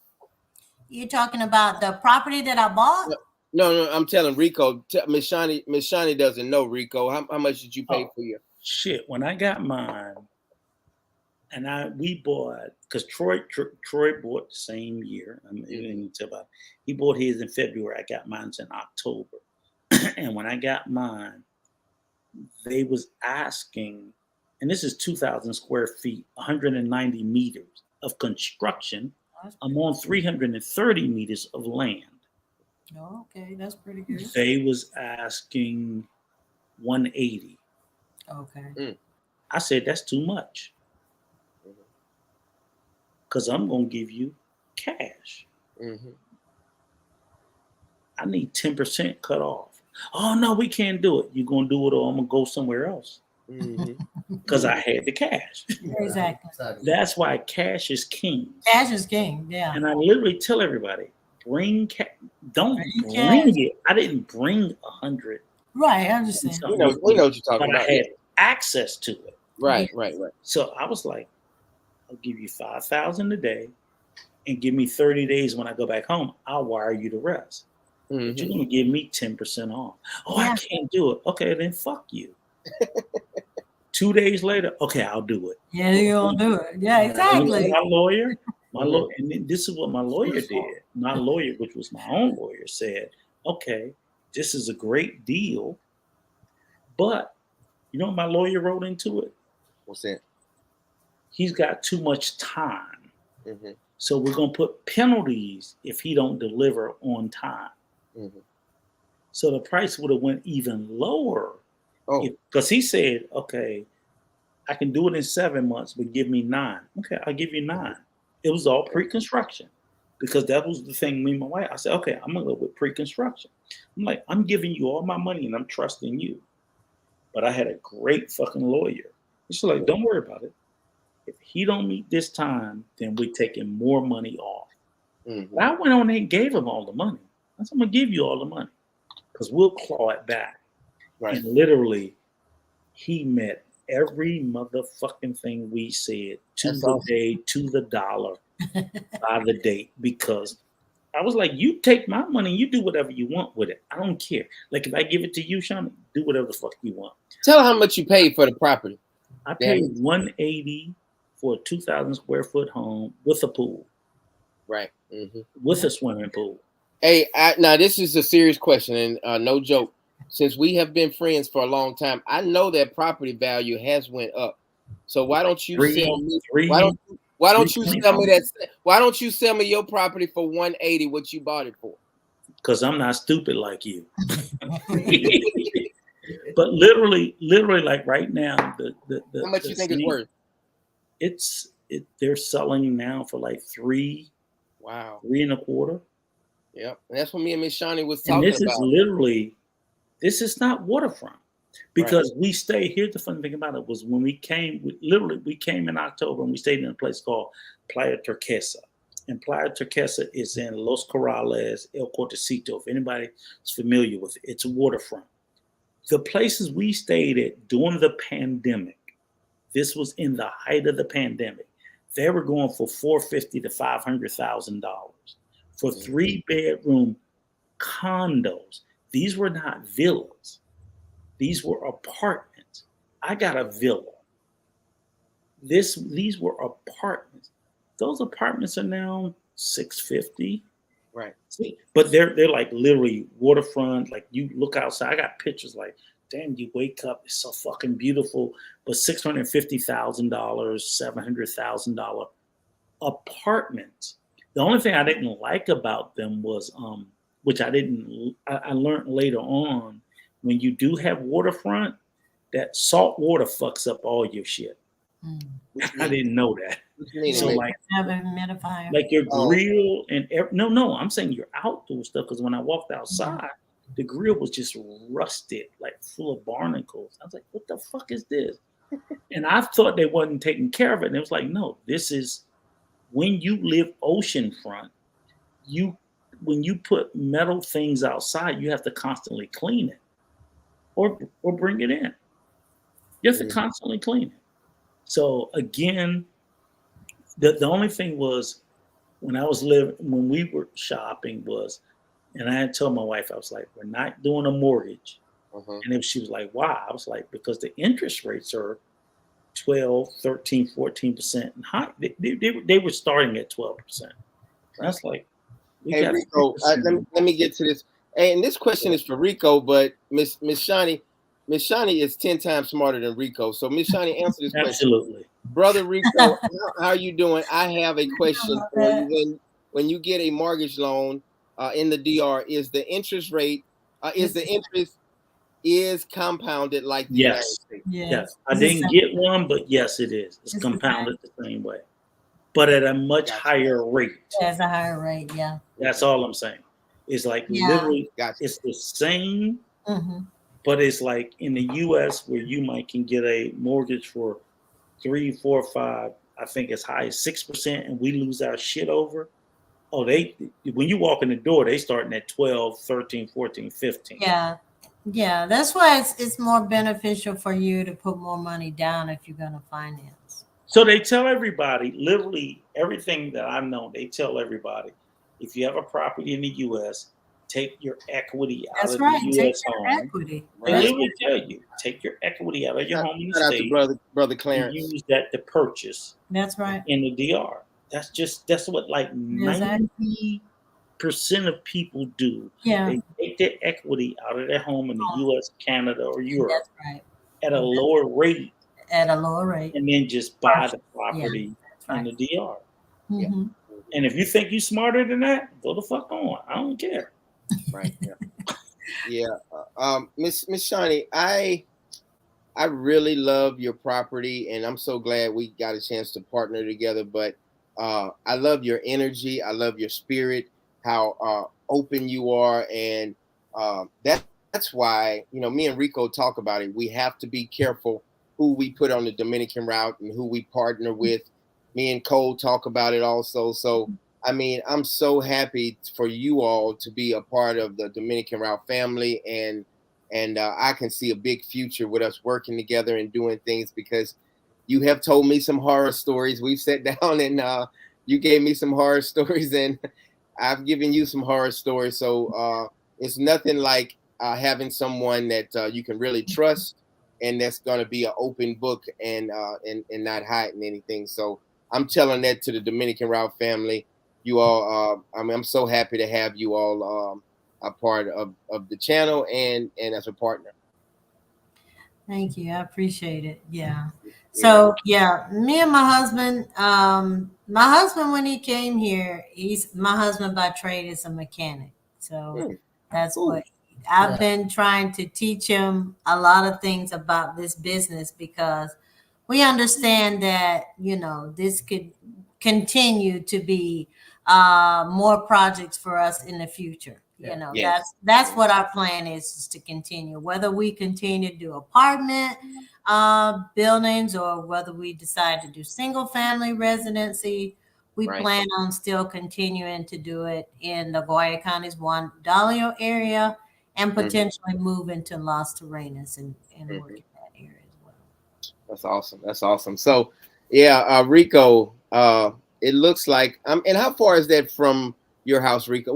How far is that from I'm like an hour and a half. We're like an hour and a half away. Yeah, Juan Dolio. I've never been. I told the missus we have every intention on when we go back in November. Like I say, we pretty much are always Punta Cana, La Romana, Santo Domingo. And Santo Domingo we can't stand. We fucking hate. And it's not like we have any problem because it's still a DR. It's the traffic in Santo Domingo. Oh yeah, it's the traffic. The traffic is terrible. Right. But the thing, Rico, let me say this. I live on a fixed income. I'm disabled, and I'm so sick of you talking about my house and you making fun of my house. What house? My house in Santo Domingo, my apartment. And you teasing me, you making fun of me just because you got a nice house. And just talking about your room. See that? There you go. You threw another low blow. See, he say he's not gonna come to my house, Miss Shawnee. That's what he said. Really? He got Shawnee. Let me ask you a question. Let me ask you a question, Shawnee. Where you sitting at right now? Is it hot? Shut up. Shawnee, is it hot? Is it hot? Yes or no, Shawnee? What they got to do with it? No. Is it hot where you at? Where you in Geronimo? You talking about it in Atlanta? Yes. It's cooling down a little bit now. Okay, but you got the air conditioning on, right? Oh yeah, it's hot most days now. Okay. You got air. See that? You see, I don't have an air conditioner in my house. He always making fun of me, son. I'll come and see you two because y'all got air conditioning, and I'm gonna leave that alone. Let me say this. Hot box ass niggas, I can't go see. Hey, let me say this real quick. Rico needed to be picked up at the airport. I have a propane car. Shut up, Rico. Shut up. Cole, y'all listen to this. He said, you will catch me in hell before I get in your damn car, your propane car. Guess what? He got in my car because he needed a ride, and he got in the car. So that is, you see, that's God know how to put stuff on people. Let me tell you this. Next time I'm not gonna pick your ass up. That one time I felt like James Bond, and I rode on a bomb. Because I don't ride on propane cars because they are fucking rolling bombs. Miss Shawnee, y'all have anything against a propane car? Do you have a propane car? I've never ridden in a propane car. Geronimo probably have, but I Geronimo, have you ever rode in a propane car? Sorry, say it again. Propane, gas. Yeah. No problem. No problem. Is it no problem? You see? Yeah. Shawnee, me and you, we the same. I'm not riding on the bomb. Well, you did one time. You did one time. Okay. So the people, excuse me. The people, okay, for the car, give it professional installation. The propane per car. Yeah, he's working very good. But okay, I know the propane in the car, the engine is liver like half the time the engine. Yeah. Oh, Gotcha. Yeah, because the propane is a little different. The head gasket going more easy, more Right. fast too, the Right. normal time. Okay. Yes, but Right. for the economy, the car is better because the gas in Dominican Republic the price. Yeah. You Yeah. know, Right. this is the Right. people working normal every day in the car use more the propane Propane. because it's better for the Price. economy because Right. you got to pay a lot of money for gas every day for working in the car. Right. Make salary good money. This is the And Yes. you're absolutely right, because I learned No. that Bullshit. when they move, shut not up. for you. When they Maybe move, not Bullshit. for you, maybe not Okay, for me. no. I can pay the gas. I can pay the gas. But the people in the But the Dominican people Republic, even in the man, Dominican Republic no. not have a Right. good salary, not have a very good money. They're working every day and the his car driving. They looking something better, Down. they cheap it down. Yeah. They need to pay every day for Yeah. working, because he not got salary money. For us, it's not a big deal, but for Okay, them, okay. yeah. But you in Santo Domingo, right? So ask coach what happened in San Cristobal with Propana. Oh yeah, Yeah, no, it's different. No. The problem is San Cristobal is That's different. not a No, car. That's no, not the car. It's no car. No, listen. No, Maybe you don't no. know all information. But Maybe you don't know all no information. professional, and boom. No. And This is the boom. problem. No. This is the people lie this information. No, Okay. this is true. Okay, this happened in San Cristobal is one company. The company have it material, ¿cómo se dice? Plastic. Caro, material caro. The plastic. Okay. No, the plastic. Plastic. The other Right, I one, know. and the plastic. Right. He started out this company, Mhm. because then they closed the company. He Right. continued Gotcha. working in bad position.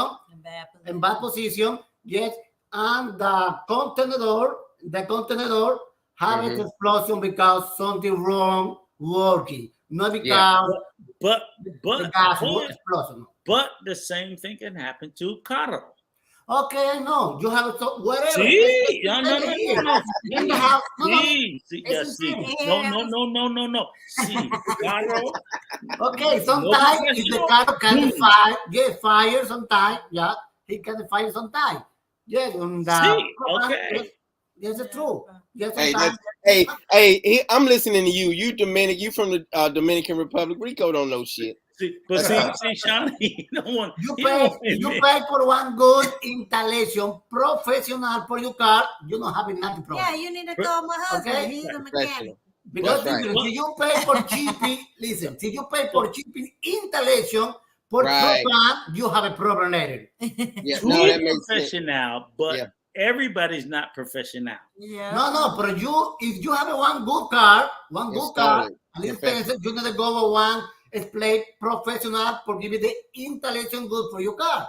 Right. You don't buy Cheapy something price. cheap in the street. Oh, give me the installation for the gas pump or something easy. No, this is not good.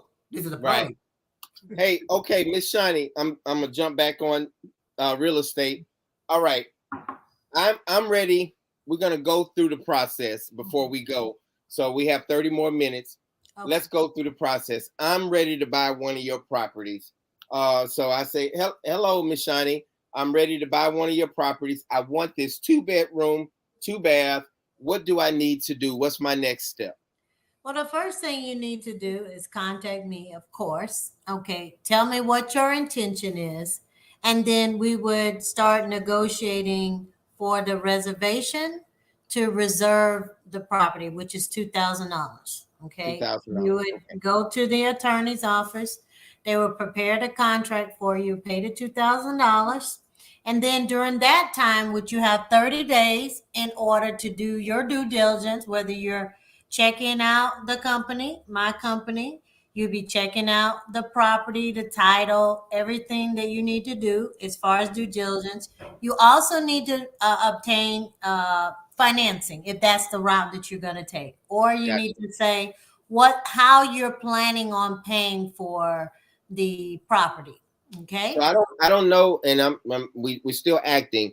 I don't know anything about it, so I need a bank, and here's my $2,000. How many days do I have before you keep the $2,000 and it's void?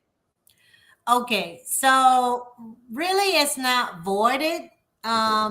You have an opportunity for the money to be returned, but in that period is just to hold the property so that I don't put the property back on the market. That's really what it's designed for. Okay, but you have to do your due diligence at that during that process. Whether you want to use my attorney or you decide to use your own attorney, that's something that you would have to do. You just have to let me know that. And then their attorney or whatever attorney you select, they would go through the process of doing the due diligence. Right. And then that person would need to come to Dominican Republic to get their pre-qualification process started to be able to see if they can obtain a mortgage if they decide to go that route. If they're not going that route, then they need to show proof how they're going to be able to settle the transaction. Now I'm going to rewind a little bit. I want to use your lawyer. I don't know a lawyer. I want to use your lawyer. I trust you. What is the next step? Do I need to pay your lawyer so they can do the paperwork, or how does that work? No, stop. Never use her lawyer. Let her talk, Rico. No, I'm just telling you. It's an option. It's an option to anybody. You choose whomever you want. So it's an option. You choose whoever you want. Okay. I'm choosing your lawyer. So I want to use your lawyer. So why are you giving horrible fucking advice? In any transaction in the military, whether you're in Dominican Republic or here, the client gets to choose who they want to use. Thank you. You choose whoever you want. The client chooses whomever they want. Shawnee, you know, as a realtor, you would always advise the client to get their own lawyer. I tell them to choose whatever lawyer they want. But you choose whatever lawyer they want. But I don't put any input in it.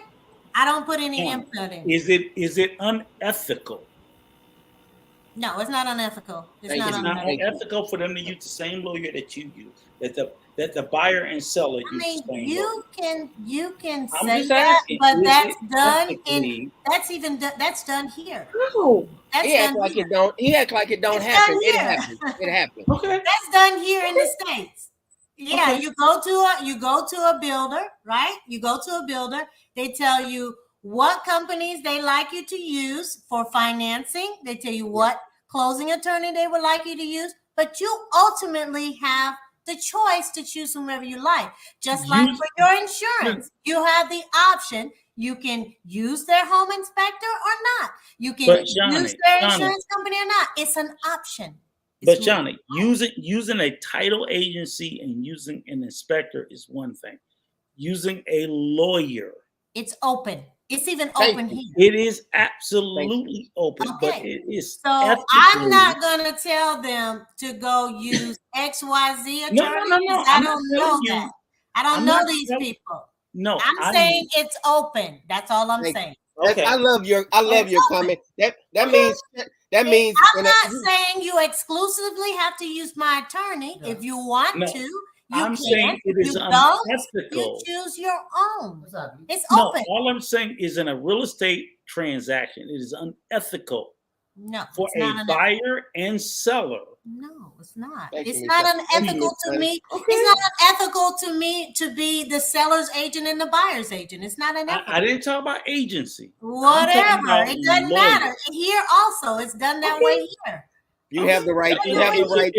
If you have the right that it's ethical to use the same legal advice for buyer and seller, it's done. That's what you're saying. It's done here. Well, wait a minute. I want that to be unethical. Go ahead. I want to back up real quick before y'all argue. So, I want to back up even further. So, what is the best way for people to get in touch with you? Because earlier people were asking us to drop a link. So I just want to clarify for the people who would like to purchase something, what would be the best way for them to contact you?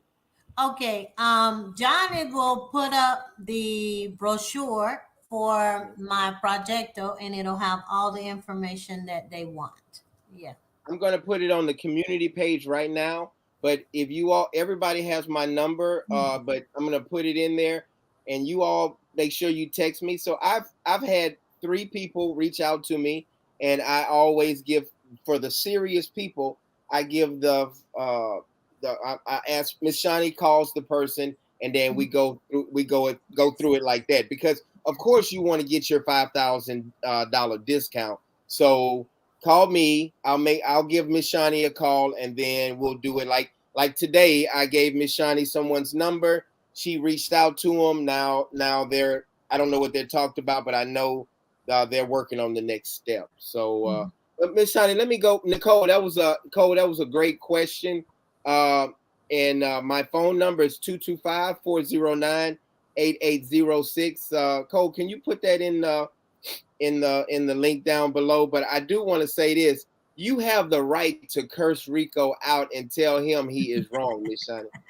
I just want. I mean, I'm not gonna tell him that, but what he's saying is unethical.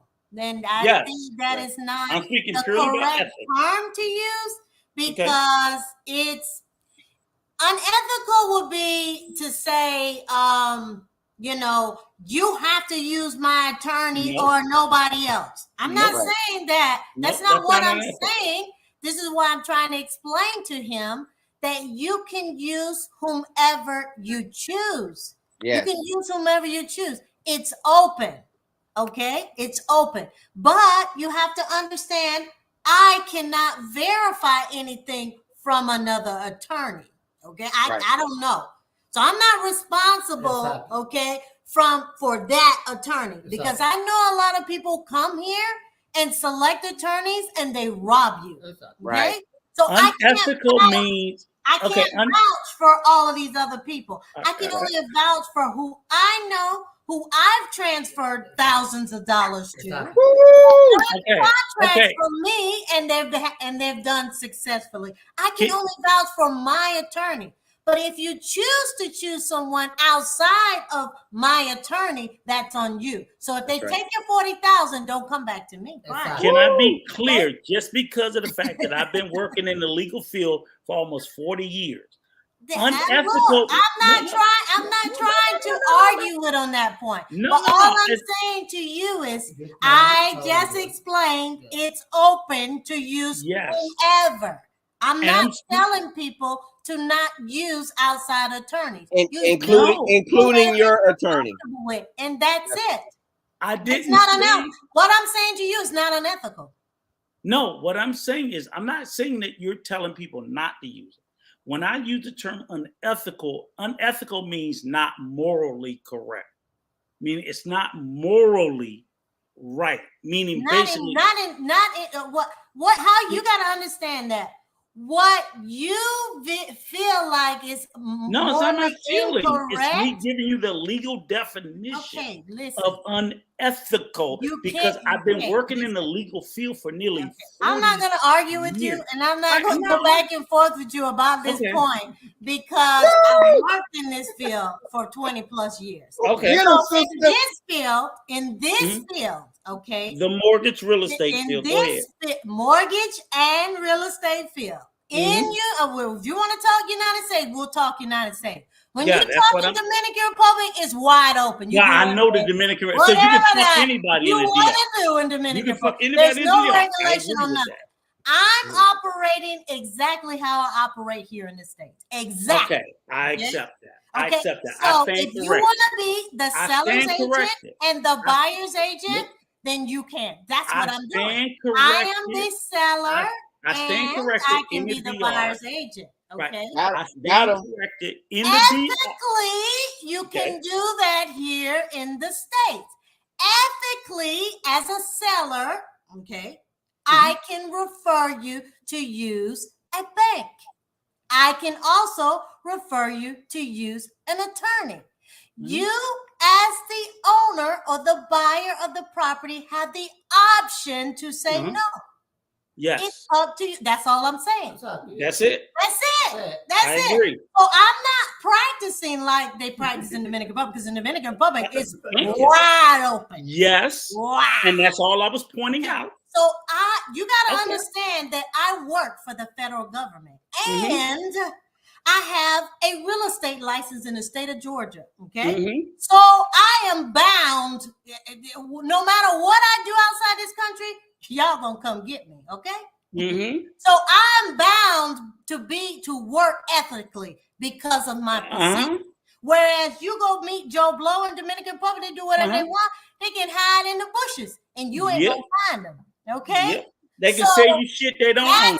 That's a difference between working with me and working with Joe Blow. There's no responsibility. There's no regulation. There's nobody looking over his shoulder to monitor what he's doing. Me, everybody watching me.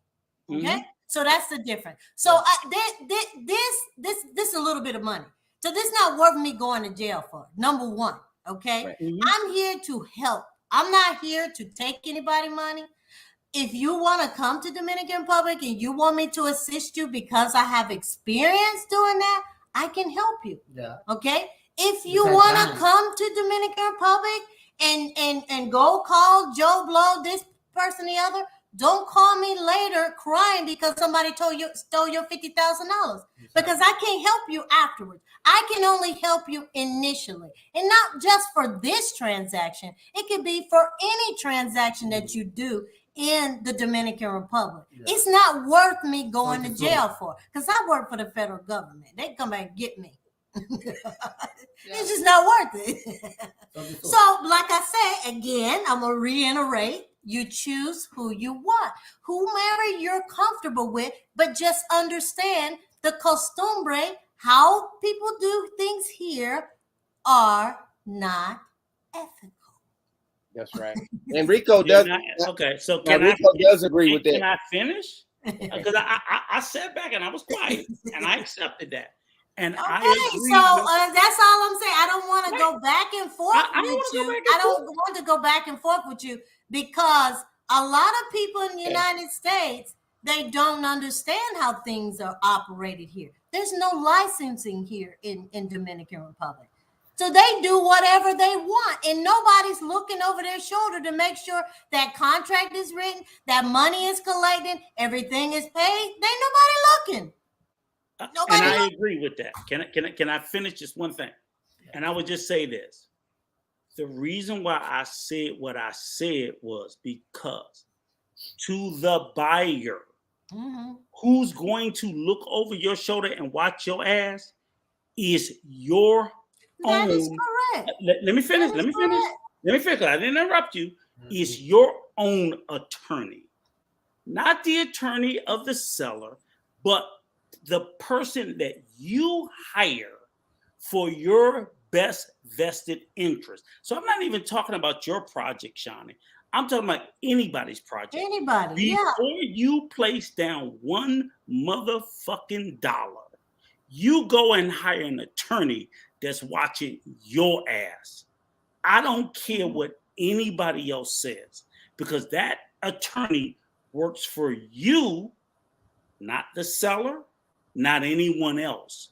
That's all I'm speaking of. So when I speak about the ethics of it, it's not that I think you're doing anything wrong. I just want people to say that, hey, look, if you're going to sit there and take your hard-earned dollars, everything that you saved and you worked for, and you're about to invest it in anywhere, get someone on your team that's invested in you and not someone that someone tells you to go get. Hire someone that's protecting your interest and you would do the same thing, Shawnee. You wouldn't let me sell you nothing and take my lawyer. You're going to go and get your own because you're going to look out for your best interest. I would expect anybody. I understand your point. That's all I was saying. Point.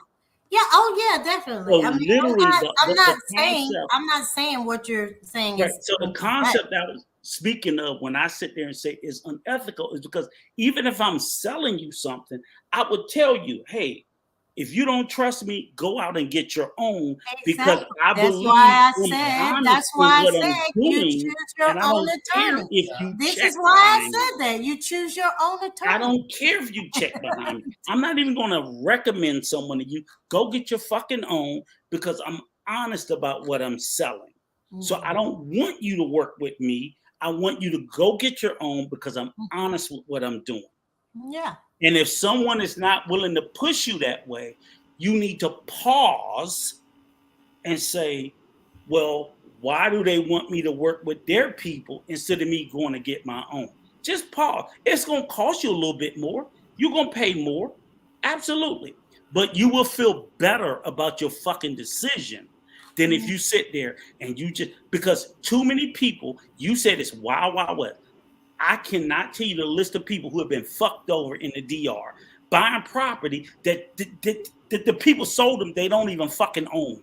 They don't own it, but they didn't do their due diligence either. But that's Nor do what they I'm know. saying. Nor do they know how to do due diligence. That's what I'm saying. Most people that come from the States don't know how to do due diligence. They don't know what they're doing, And they that's buy shit that people can't even say. That's why I love this partnership. So people who follow John and who are interested in going to the Dominican Republic don't have to worry about taking those avenues or talking to those shady people. And you get good people. You don't have to worry about strangers coming in to try to play with you or mess up your time. So all I'm saying is I trust you, Shawnee, but the next person might listen to somebody that's not Shawnee, that's selling them some shit, and they're gonna do that. That's what I'm saying. It's there not always gonna be some reputable attorneys It's not in always Dominican gonna be Republic. you that's gonna be honest. It's gonna be Yeah.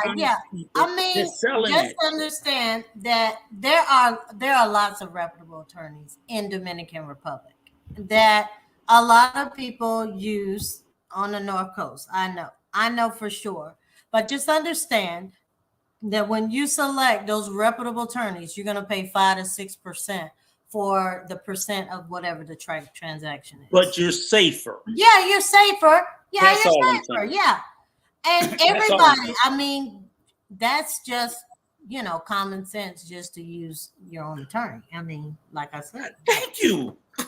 I believe y'all was it's not. Yeah, y'all was saying the same thing, but now I'm going through the steps, but Rico kind of cut me off. So now I have he done got me on a tangent. Get used to it. I know. So now I know how you are. So now I have an attorney. Yeah. I You got your attorney, you're doing your due diligence after everything is checked out. Then in 30 days, you've got your financing in place. You've proved that you have the financing in place or the funds to close. Then you pay your 20%, and that's when you sign your contract. After you sign your contract, within 60 days, you pay your other 10%. And then another 60 days after that, you pay your following 10%. Awesome. Okay. And you pay your 100% at closing or your finance. Yeah. So now I agree with everything else she said. Yeah. So 100%. Generally speaking, there is no escrow when it comes to that. So the funds would come straight to my attorney, and then the funds are disseminated as the property is progressing. It's in draw. So they have title companies like we have title companies in the United States. No. No. Okay. It's all through the lawyer. Yeah, everything is through the attorney. Through the lawyer. Okay, gotcha. So you don't have in between the two attorneys, they will work. Right. So my lawyer checked Desalende. So they checked Desalende is the title, the zoning or the title. The Desalende and what's the other thing where they check the land? You talking about the agreement saw? The agreement saw is like the survey. Yeah, the survey. So they do a survey. Basically, it's a survey. They call it agreement saw in Dominican Republic.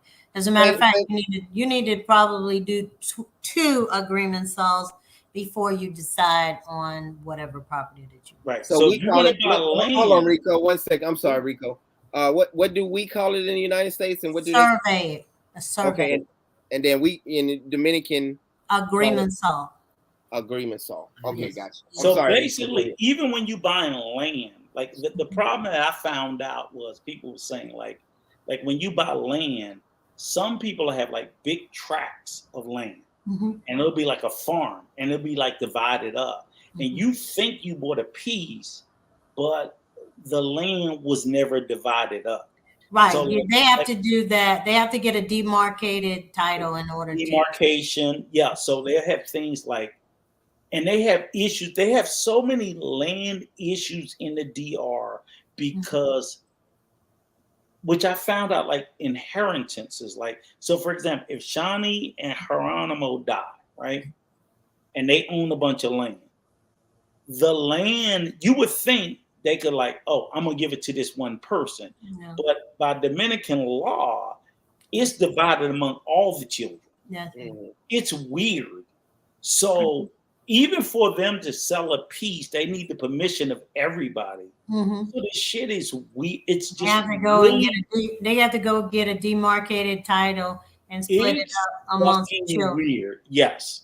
And that's why I said, again, the only reason why I keep pushing the emphasis of you wanting your own attorney is because you don't know if you're dealing with people who have family issues, people who have land issues, and you think, oh, I bought this piece of land. Well, he sold it to you, but the other 8 brothers and sisters didn't.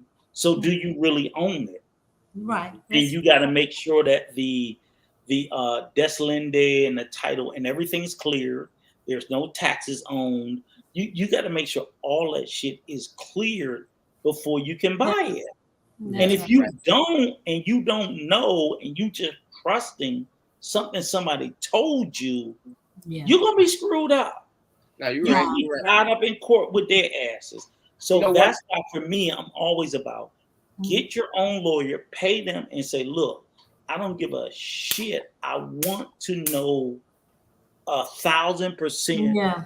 There's no taxes owed on it. There's no land. I want my shit surveyed. I want everything. Yeah. That's the only reason why, again, I'm sorry. I apologize, Shani, but that's the reason being is because you don't have to about guys. Trust me. I understand. I understand how this custom works here in as far as purchasing and selling property here. It's not even remotely close to what you and told me titles, how they do titles. A lot of the titles haven't gone through that new process of getting the blue deslinde. If the person doesn't have a blue deslinde, then they're really not ready to sell. So, hey, Miss Shani, one thing I've noticed about you is when you say the big words and all the words that need to be said with the properties, and you say the big words, Rico repeats right behind you to make him look like he's intelligent. He repeats what he's just a hater. So you'll say a big word like anything in the Dominican Republic, and then he come back and say it like he already knew that, but he didn't know. That's the only reason why I was pushing it was because, again, I know it's okay. I mean, I get it. There's too many cases of guys I know who bought property and I didn't have a desolate. It's like, what the fuck? You gave them all your money. You're not gonna get it back. Yeah, listen. And that was it. I get it. That was it. Trust me. Me and Miss Shani and Rico, we talked about something that happened in San Cristobal. Yeah, so it happens all the time. San Cristobal, yeah. Somebody tried to sell me a property in San Cristobal, and it was an inherited property, and it was not settled. Come to find out, when my attorney did the due diligence, she found out the person didn't. They hadn't gone through the process of the what do they call it? Rencia process. Rencia is like probate. Yeah. So they haven't went through that process, and they hadn't even divided land, nor did the inherited family pay the taxes. So they were like 20, 30 years behind on taxes that hadn't been paid. And here it was, somebody was trying to sell parcels of land. Yes. And that's crazy. That's the only reason. So, Shani, please forgive me, but that's the only reason why I was so adamant about it, because of stories like that. You don't have to tell me. Look, I understand. And what bothered me was I told Coach, I said, I watched where like they sold lands, even like they sold land to Haitians, and then the people came and they fucking bulldozed them because they were like, oh, they were selling them land they didn't own. They sell land. Yeah, they do that in Dominican. It happens all the time. All the time. Right. Yeah. And I'm like, no, fuck that. And a lot of people, they don't have the funds to do the due diligence, so they just sign the paperwork and they just keep moving. Yeah. They don't have the money to. Right.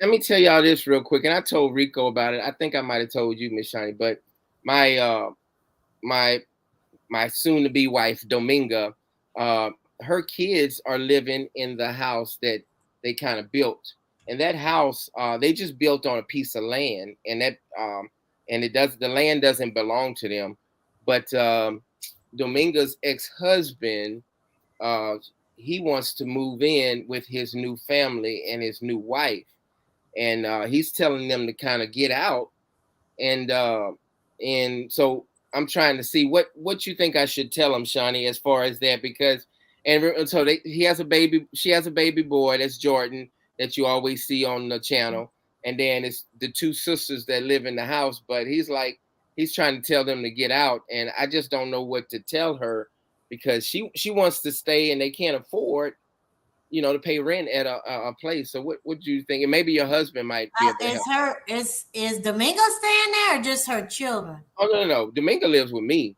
But that just her children. The land don't belong to neither one of them. Right. They just built there.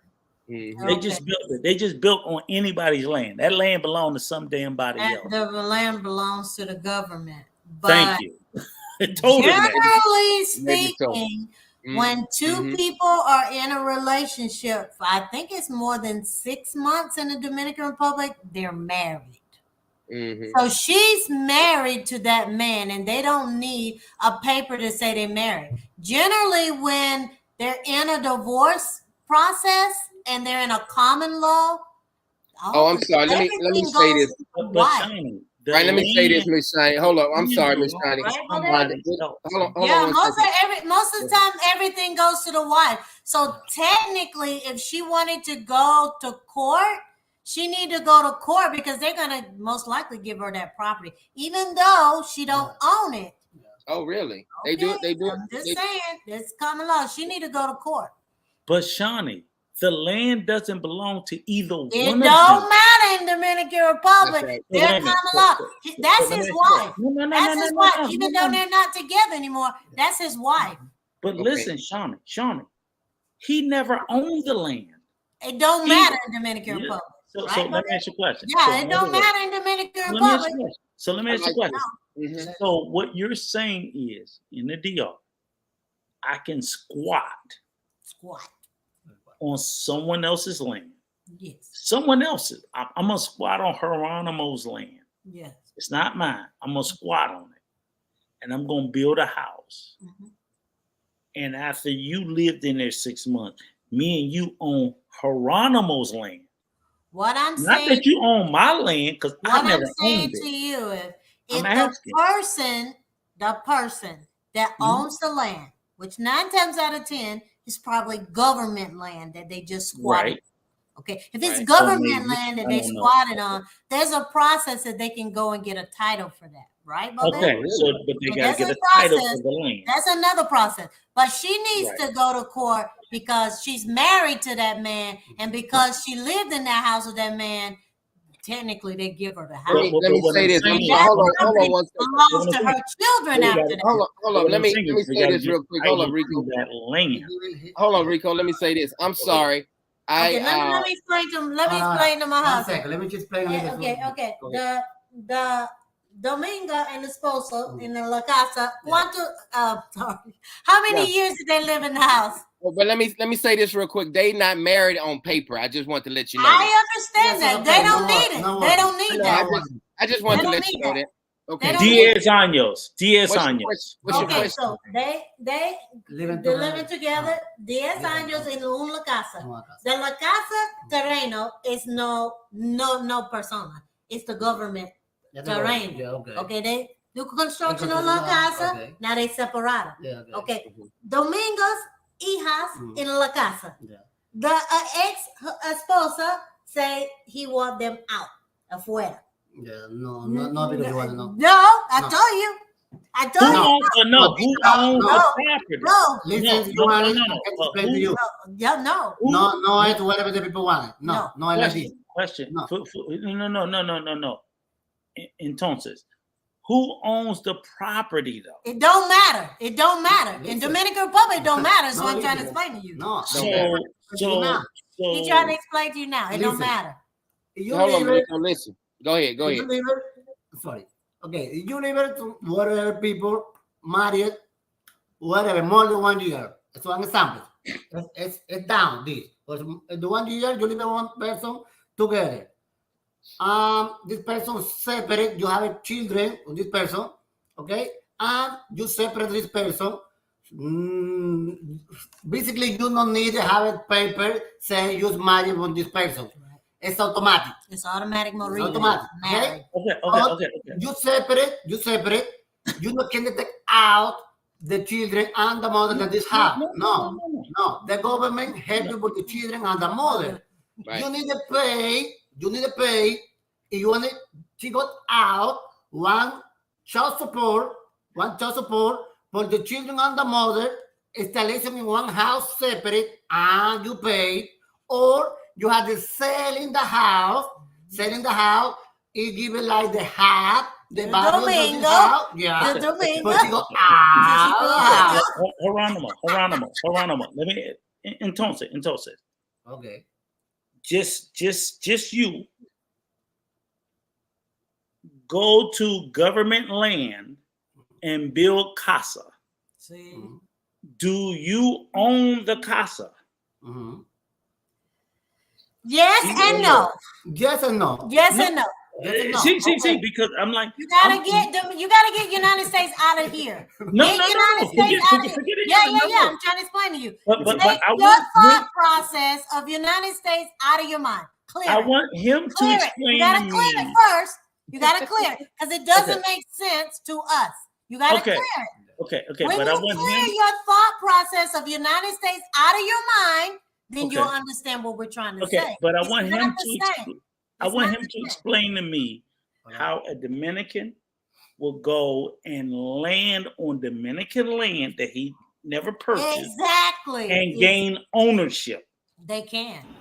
I think the part that you're missing, Rico, is like they don't own the land, they own the house. And as long as whoever owns the land is not trying to reclaim the land, then they can be on that land. I think that's like Yeah. the Is that it? miscommunication. Like, And it's not they their can land. If also- they come right. back and be like, get your Right. house off my land, That- then the people have to move. But if the landowners don't give a Yeah. if they have built on the land, then you can live on that land, and the house that you built on that land is your property. Is that the Yes, case? so that's a process that they have to go to the government to Okay. get the title work. That's So, it's a so they process. don't own the land. So my question is then Don't again, matter. Leave it alone because you're never gonna understand it the way I'm you sorry, think. hold on, let's Go read ahead, the super chat real quick. Go ahead. Because Go it ahead, don't make I'm sorry. sense to us. It don't Miss make Shani. sense to us. Miss Shani, 1 second. We've been waiting too long. I'm sorry. I like to Yeah. send shout outs to all my people that donate. Side Guy, thank you so much for the $10 super chat, brother. I appreciate it. I have a 15-20 year plan. The end result is retirement in the beautiful DR. Thanks for your great content. Hope you all well. Thank you so much, brother. I appreciate it. And we are steady growing, and it's all love here. And whatever we can do to help you out, we will. So I really love the conversation we got going right now. It's all love. But Yeah, go ahead. yeah. It's just Rico. I'm just trying to explain. There's a lot of American people come to Dominican Republic and they keep the concept of USA when they go to Dominican Republic. The best way for you to be able to maneuver in Dominican Republic is all the thoughts and processes you have in Dominican Republic, leave them at the immigration table when you come through. When they stamp your passport, leave it in the United States. Then you'll be able to grasp the concept of how they do things. It's totally different. It don't make sense. Don't even try to make sense of it because it don't make sense. So can So I once ask you you? understand that, then you have to go with the flow. So can Go I ahead. ask you a question? Go ahead, Rico. Yes, she had to go to one abogado for No, this I just want to process. ask you a question. Go ahead. Yeah. Go ahead. Go ahead. So the what is the name of the city that you are in? Coyoacán. Okay. The land that you're developing, right? Yes. That particular land that you're developing, did you have to purchase it? Yes, I had to purchase it. But Okay, this okay. is So you didn't. totally different now. This is totally Okay, different now. I'm trying to understand the construct. You can't. So you didn't just go there and just take the land. You went there and you saw land and you purchased it. Yeah, John. You made a transaction. Rico, listen to me. Let it go. Let it go. You're telling me no, because let it go, Rico. Let it listen, go. what I'm saying, Shawnee, listen, what I'm trying to you tell ain't in you United is States. You're not in United States. You gotta let it go. No, That but process, Shawnee, how you think, you gotta let it go. but Shawnee, what you're telling me, what you did is distinctly it's totally different. different. Number one, I wasn't married to anybody when I had the land. No. Go ahead, finish, Rico. What I'm trying to tell you is what you're telling me you did is distinctly different than what John is telling you that Dominga and her husband did. They simply squatted. That's different. They didn't purchase. Right. You purchased. Yes. They squatted. Yes. Those are two distinctly different things because a squatter just takes land and a purchaser pays for land. I understand what you did was different. He's saying that what they did was they just took the land and they just built the shit. This is a way of Dominican Republic. But that's not what you did. You didn't just go take but we're not discussing me. We're discussing no, what we're talking about is land ownership. It's different. Just leave it alone. You're talking about a marriage. Y'all talking about house ownership. He's asking for advice on what they should do about the house because it's on a land that they squatted on, and because it is allowed. She have to go to court. Yeah. But Rico still, just with common ornery law, tonight. they got to go to court. She have to go to court for that. The man, listen. Okay, the man buy for the house. Example, it's one house. He buy the house. Okay, whatever he pay the house, he live it together on the wife. Have one children. One example. Have one children. He want let it separate. Okay.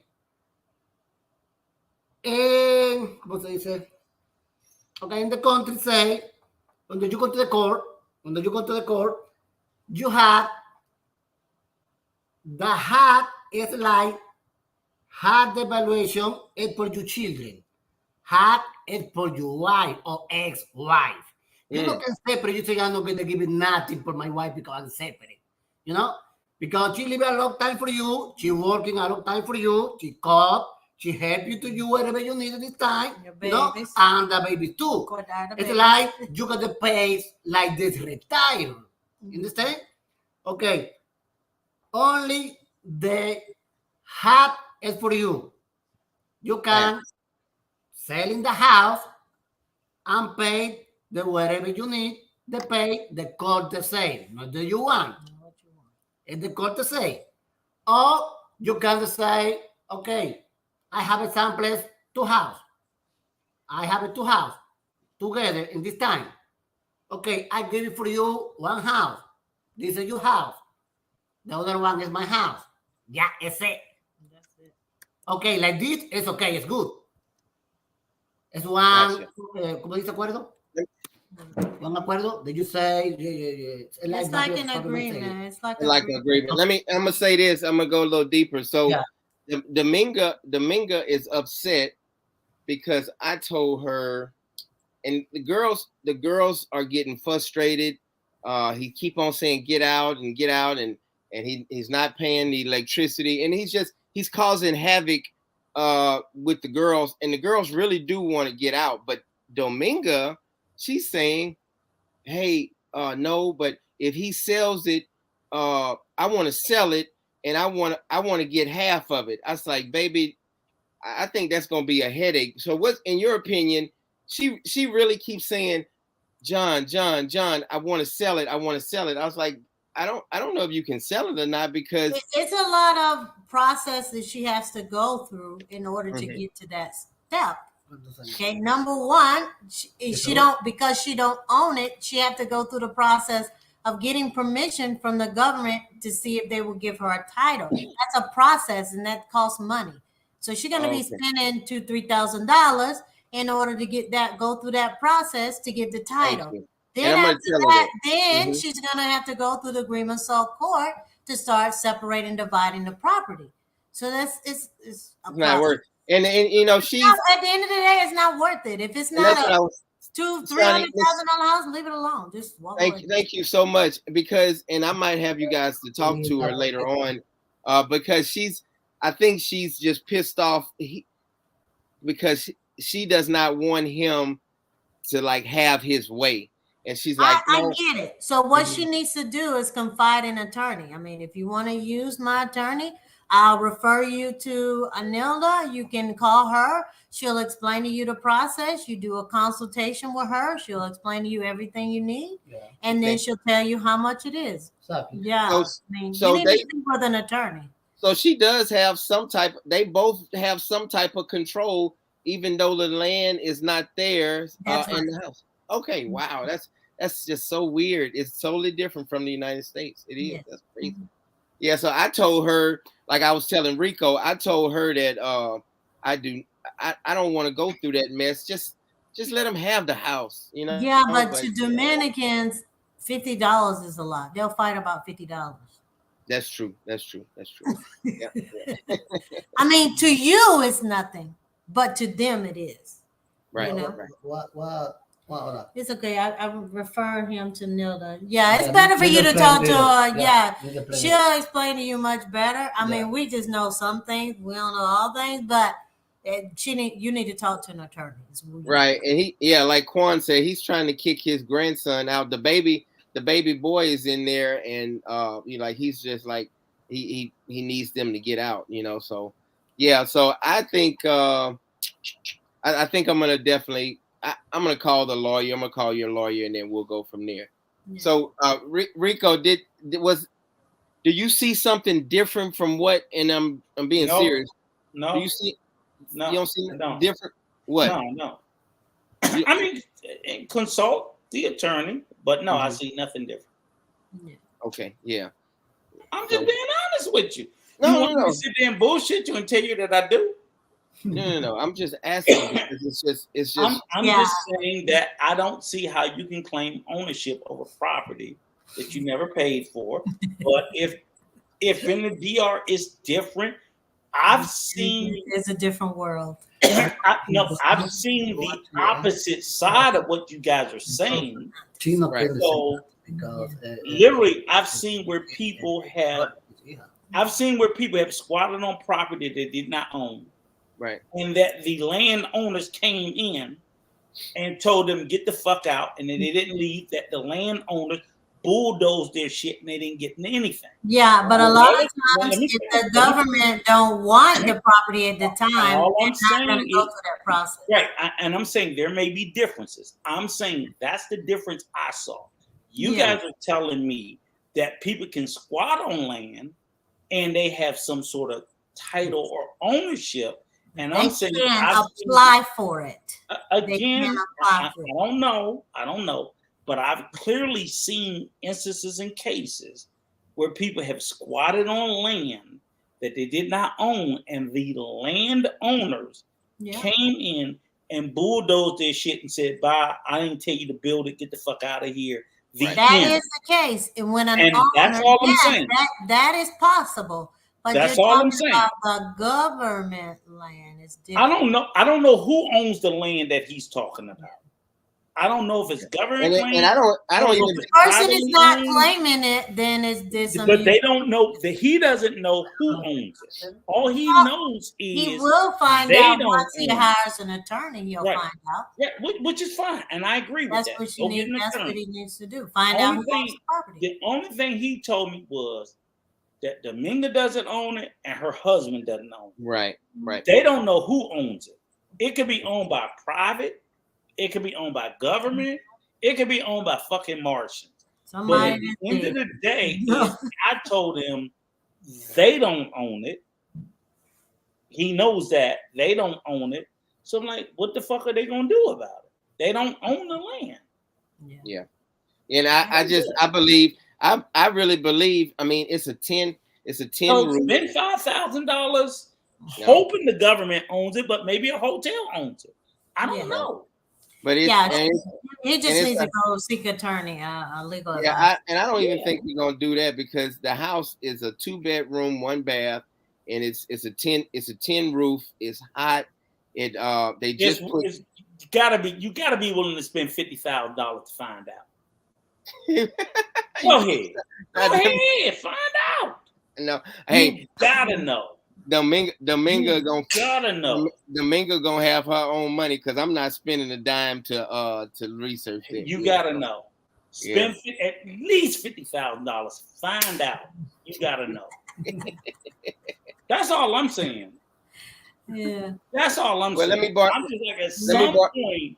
So does anyone have another question for me before we? Yeah, we're gonna wrap it up in a minute, but yeah, I mean, I really appreciate you all, and I mean, we're gonna have you guys on again if that's okay with y'all.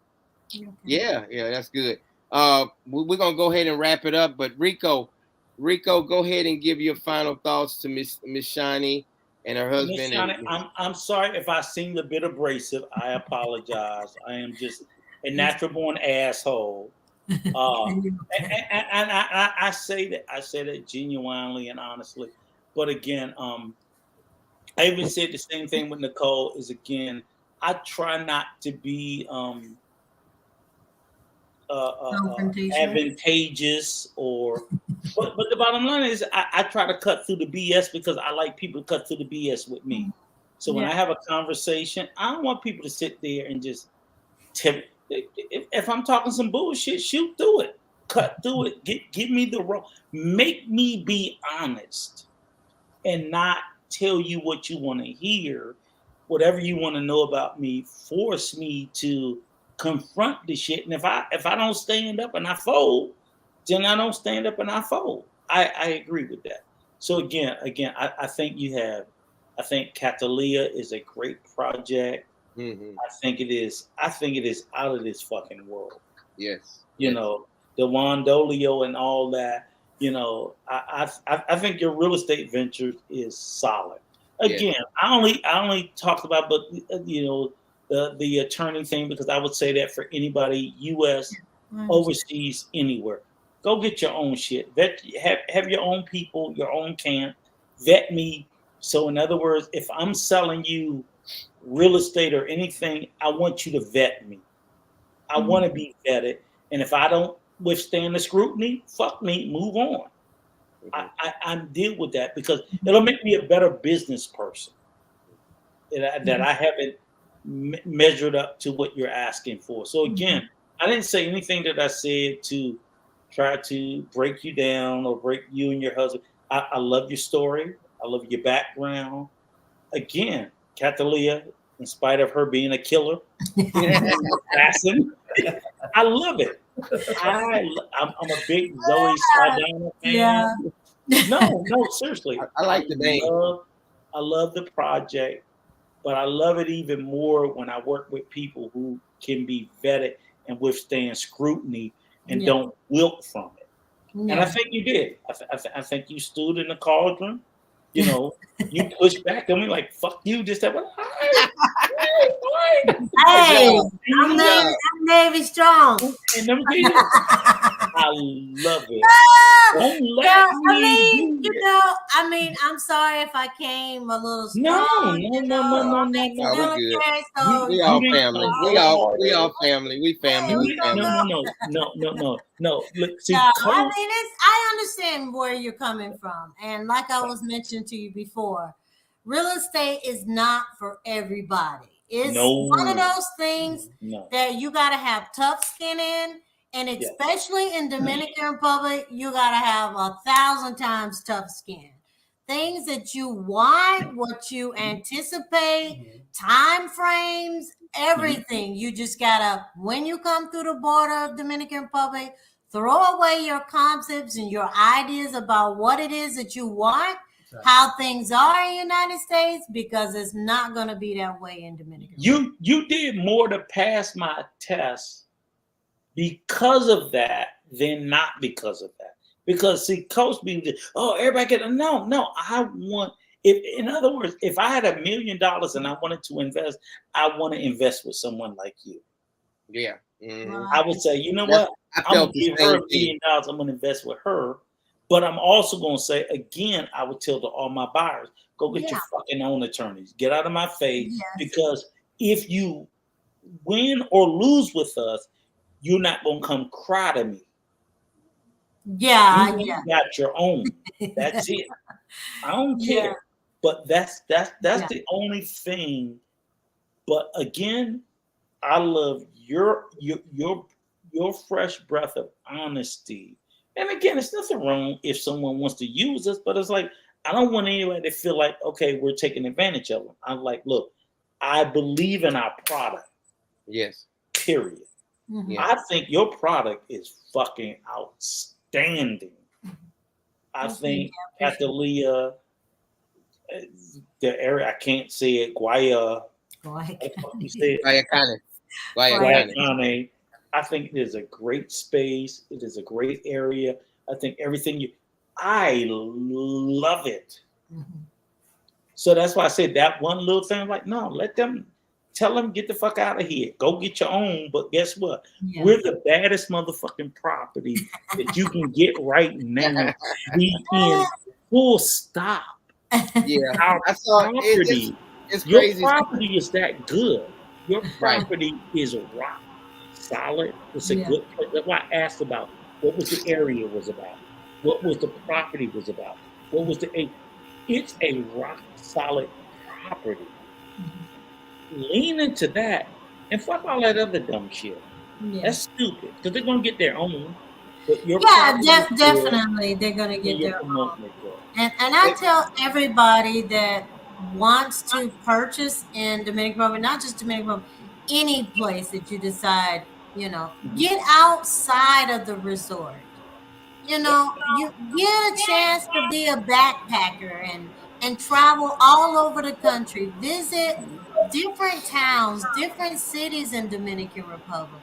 See, if you like the area, see, maybe you want to be in Punta Cana. Maybe Punta Cana is oversaturated for you. Maybe you don't want to be around Americans. Maybe you want to go up north, or maybe you want to go to the countryside and live on the river. I mean, the country is rich in a lot of things. So that's what I tell most people. Go out and visit the country first. Then you decide wherever. Hey, Manuel, he really wants to come. I hear some noise in the background. Y'all hear any noise? Yeah. No? Yeah. Okay. No. I don't know what that is. Manuel wanted to comment on exactly what you are. Okay, the noise is cut off now. Good, thank you. Manuel wanted to comment on what you guys were discussing. He's Dominican, and he wanted to comment. He should be coming in a minute, but if he comes up, he does. If he doesn't, we're going to go ahead and cut it off. But let me say this about me. I know everybody wants to know about my condition. Really, we don't, but go ahead. You're going to tell us anyway. We really don't give a fuck, but you're going to tell us anyway. But go ahead, tell us. Tell us, radio. Something happened to me, you're going to be the first one crying. Okay. My boy. For 15 minutes. For 15 minutes. So I'm going to say this. I have 2 screws that's broke in my neck. They have to add another level on my fusion. So I have a 5-level fusion. They're going to add a 6-level fusion. So the bone is putting pressure on my nervous system, and it's like it can't breathe. So I'm having more numbness and tingling. And this is all from the major assault, by shallow standards back in the day. So I always have to thank God I have insurance, but that it's very hard for me to urinate sometimes. So it's just very bad. TMI. Oh, I don't care. I don't care. I'm just letting you know, guys, that I appreciate all y'all prayers. And I pray that I'm a little nervous about the surgery. It's a 3-hour surgery.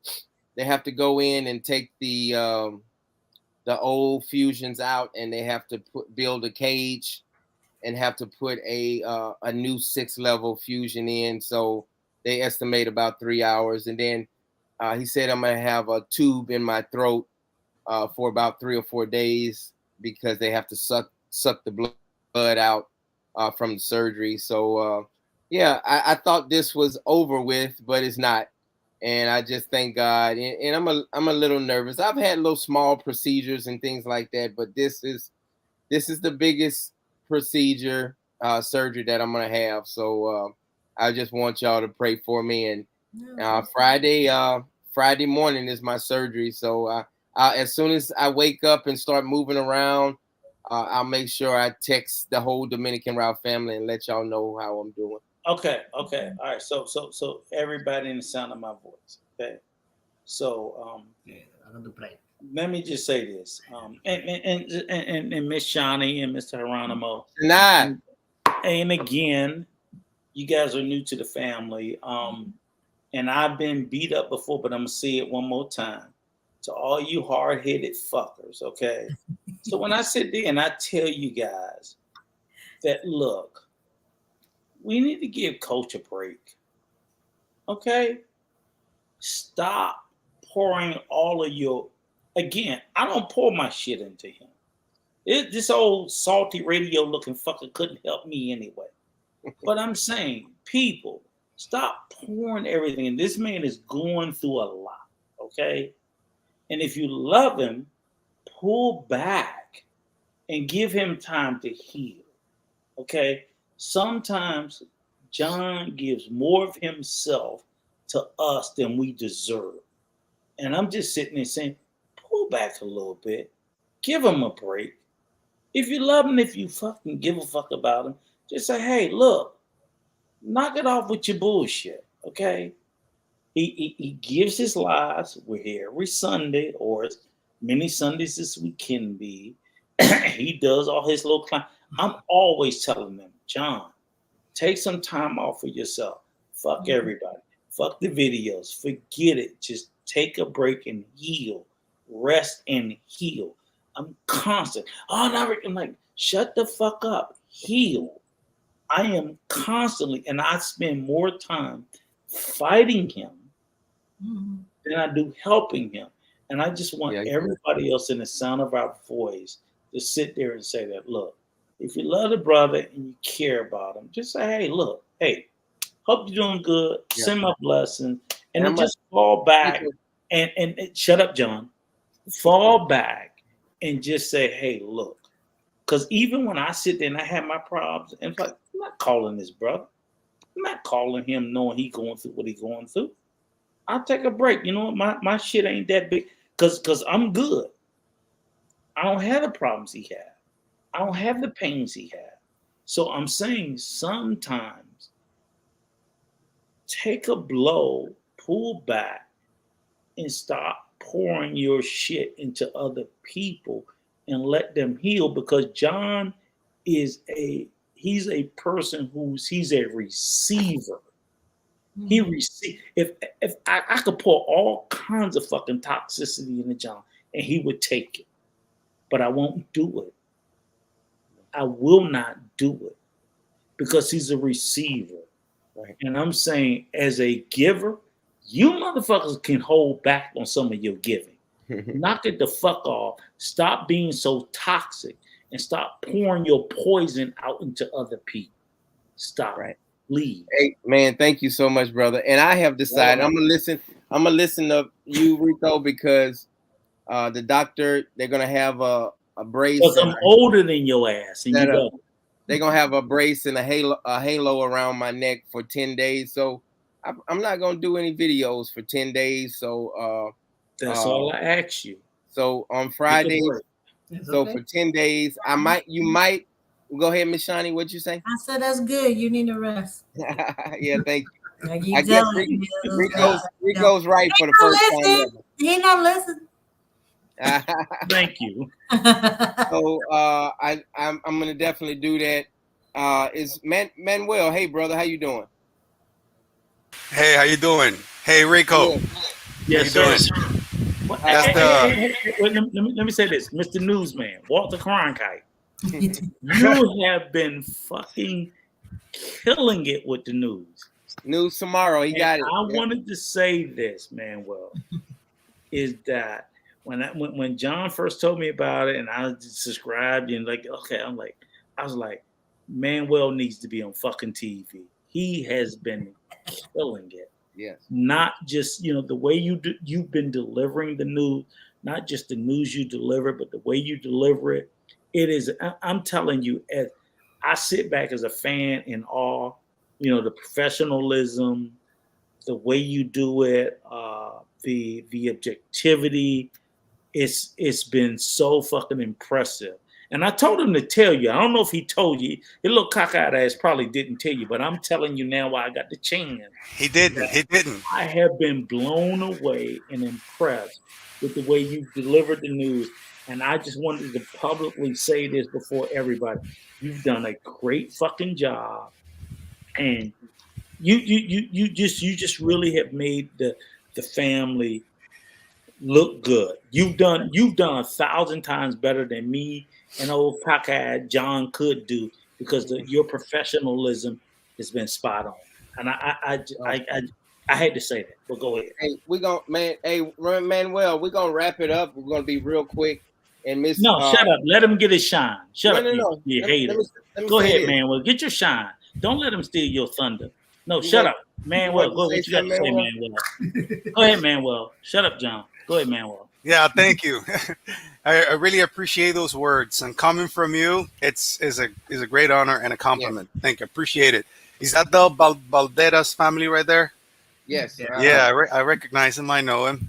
Oh, and you know him. I know. I mean, from the photo. Remember that I'm the one that does the thumbnails, so I know.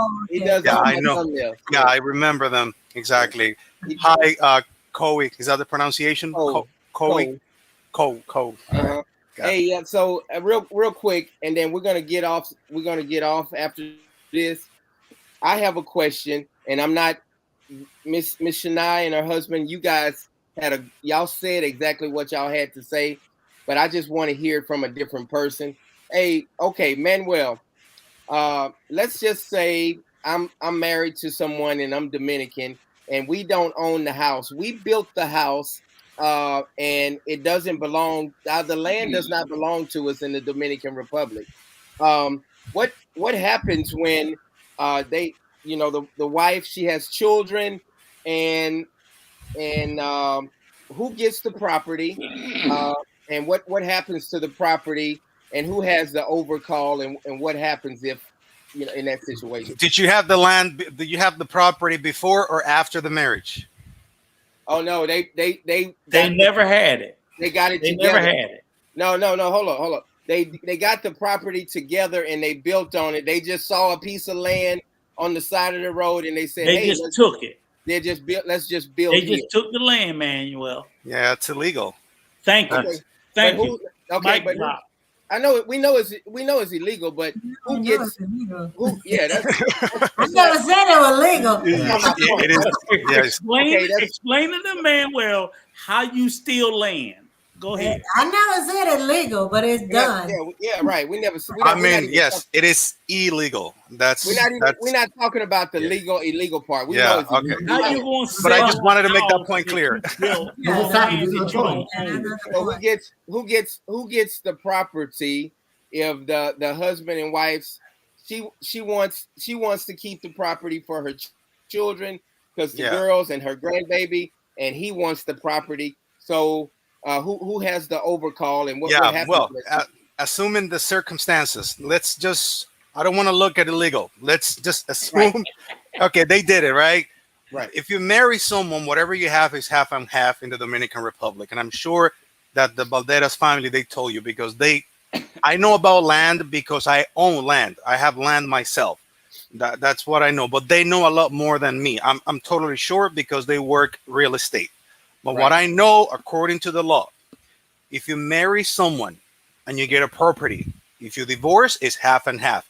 However, the law is always gonna try to benefit women more than men in this case because you're talking about children. Yeah. So children are not supposed to live in the street. Exactly. You are able to survive in the street because you're a grown ass man. But kids, it's not their fault. It's your fault and her fault. So the judge is he's always gonna look at the family and he's gonna try to benefit more the children. Yeah. So in this case, most likely the woman is gonna keep the property. Gotcha. Even though it does not belong to any of them. Okay, now you want to go to the legal part. Yes, thank you. Thank you. They keep skipping over that, man. Well, they keep skipping over who owns the land. I skip over. No, we didn't skip over. Shut up, Rico. Okay. So give us the land, man. Well, yeah. So if you go to court, let me tell you this: if the land is not yours, and you go to court, you got nothing. I mean, you better than go to court because you got what? You're gonna get nothing. Oh, because it's not yours. The judge is gonna ask you who owns it, and you're gonna say, "Oh, we stole it. We don't have the papers. I mean, we saw the land empty and we took it." So the judge is gonna be like, "So what property are you talking about? You don't own it." Right. So if you don't own the land and you get divorced, my suggestion will be, do not go to the justice because the justice is not going to help you because you committed a crime. Right. So now what do we do? Everybody look right here. We already know that. Shut up, Rico. We already know that. But there is a process in the Dominican Republic to obtain a title for property that you don't own. The question is, I'm not saying that it works always. But it depends. But it depends on how many years. Many years you've been in the land, obviously. Exactly. Yeah, because there is a lot of factors that I know. I know this is a fake scenario, or maybe a real one. I don't know. It's a real. I don't know all the details, but there are a whole bunch of factors that we need to take into consideration, including the time that they have been in the land, all that. So we need to know. Yeah. Yeah. So the thing is the husband. The ex-husband wants them to get out, the girls to get out the house and the grandbaby to get out the house. And he's keep on saying, get out the house. I need y'all to get out the house. Get out the house. With some land he don't own. And he wants, and he's saying he wants to move his new family in. And so with some land he don't own. Okay, Rico, that's not the point I'm trying to say. So what happens? He's trying to kick them out of the house. So what happens? Well, I have a couple of friends that they are lawyers and attorneys, and they're savages, and none of them will win that case. That man is not going to win. Oh, the man not good. He's not going to win. And that's what they were saying. Also, you're kicking a family out of the house. Your family, your children. I mean, it's my opinion, but maybe I'm wrong. No, I believe you're right, and that's what you all said also. So everybody's on the same page. Rico, you act like you won some shit. Off some land he don't own. Rico, you do realize John's talking about an actual situation about people he knows, and you're like gloating about feeling right. You're gloating about feeling right, and John is trying to figure out how to keep his stepkids and grandson safe. Like y'all are playing some man about feeling proud about being right, and these girls might actually be homeless soon. So let's just work towards a solution instead of getting hung up on the minutia and what we can do to help the actual two women and actual child that are trying to be evicted from the home. You want to know the solution?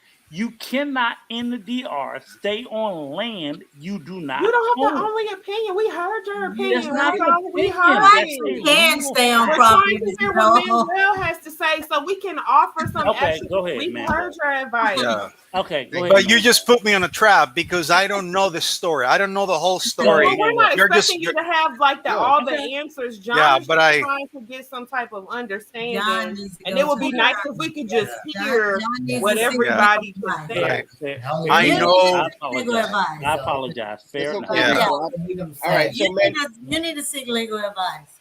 thank you. Yeah, so I was just asking you, Manuel, man, and I'm so glad you came up, and I think everybody's on the same page because everybody said the same thing. Like and like Shawnee's husband, he was like, "Hey, the women get the overcall, and the grandbaby, and the women always the law is gonna always lean toward the women." So, and you said the same thing, so that's good. That's good to know. Yeah, So, yeah. I appreciate it. Yep. So hey, we did a wonderful. Go ahead. I know y'all good. Hey Rico, thank y'all so much. Hey, we had a wonderful discussion. Y'all, thank y'all so for all the super chats and the donations. Manuel, I'm gonna be posting Manuel news for the week. We're gonna implement. Me and Miss Shawnee are gonna put a video insert for the news of the week, so she can talk. We can talk about her property.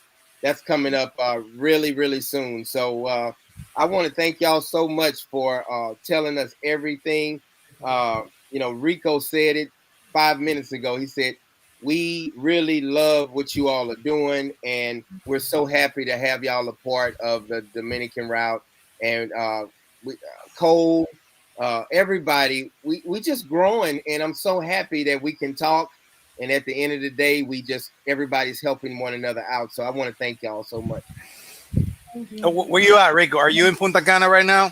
No, right now I'm in the U.S. I'll be. It's really hot. In about 3 or 4. Well, actually, I'm going to New Orleans. I've actually been in New Orleans. Yeah, I'm not. Well, I might. Well, no, shoot, I'm No, gonna your be. black ass probably be back in Punta Cana. No, I'm gonna be back recovering. in Santo Domingo. No, Yeah, I'm coming to New Orleans in the middle of October, and I'll be back in Punta Cana in November. So when I come back to Punta Cana, we come up to Santo Domingo to see, or San Cristobal. San Cristobal. Yeah. Yeah.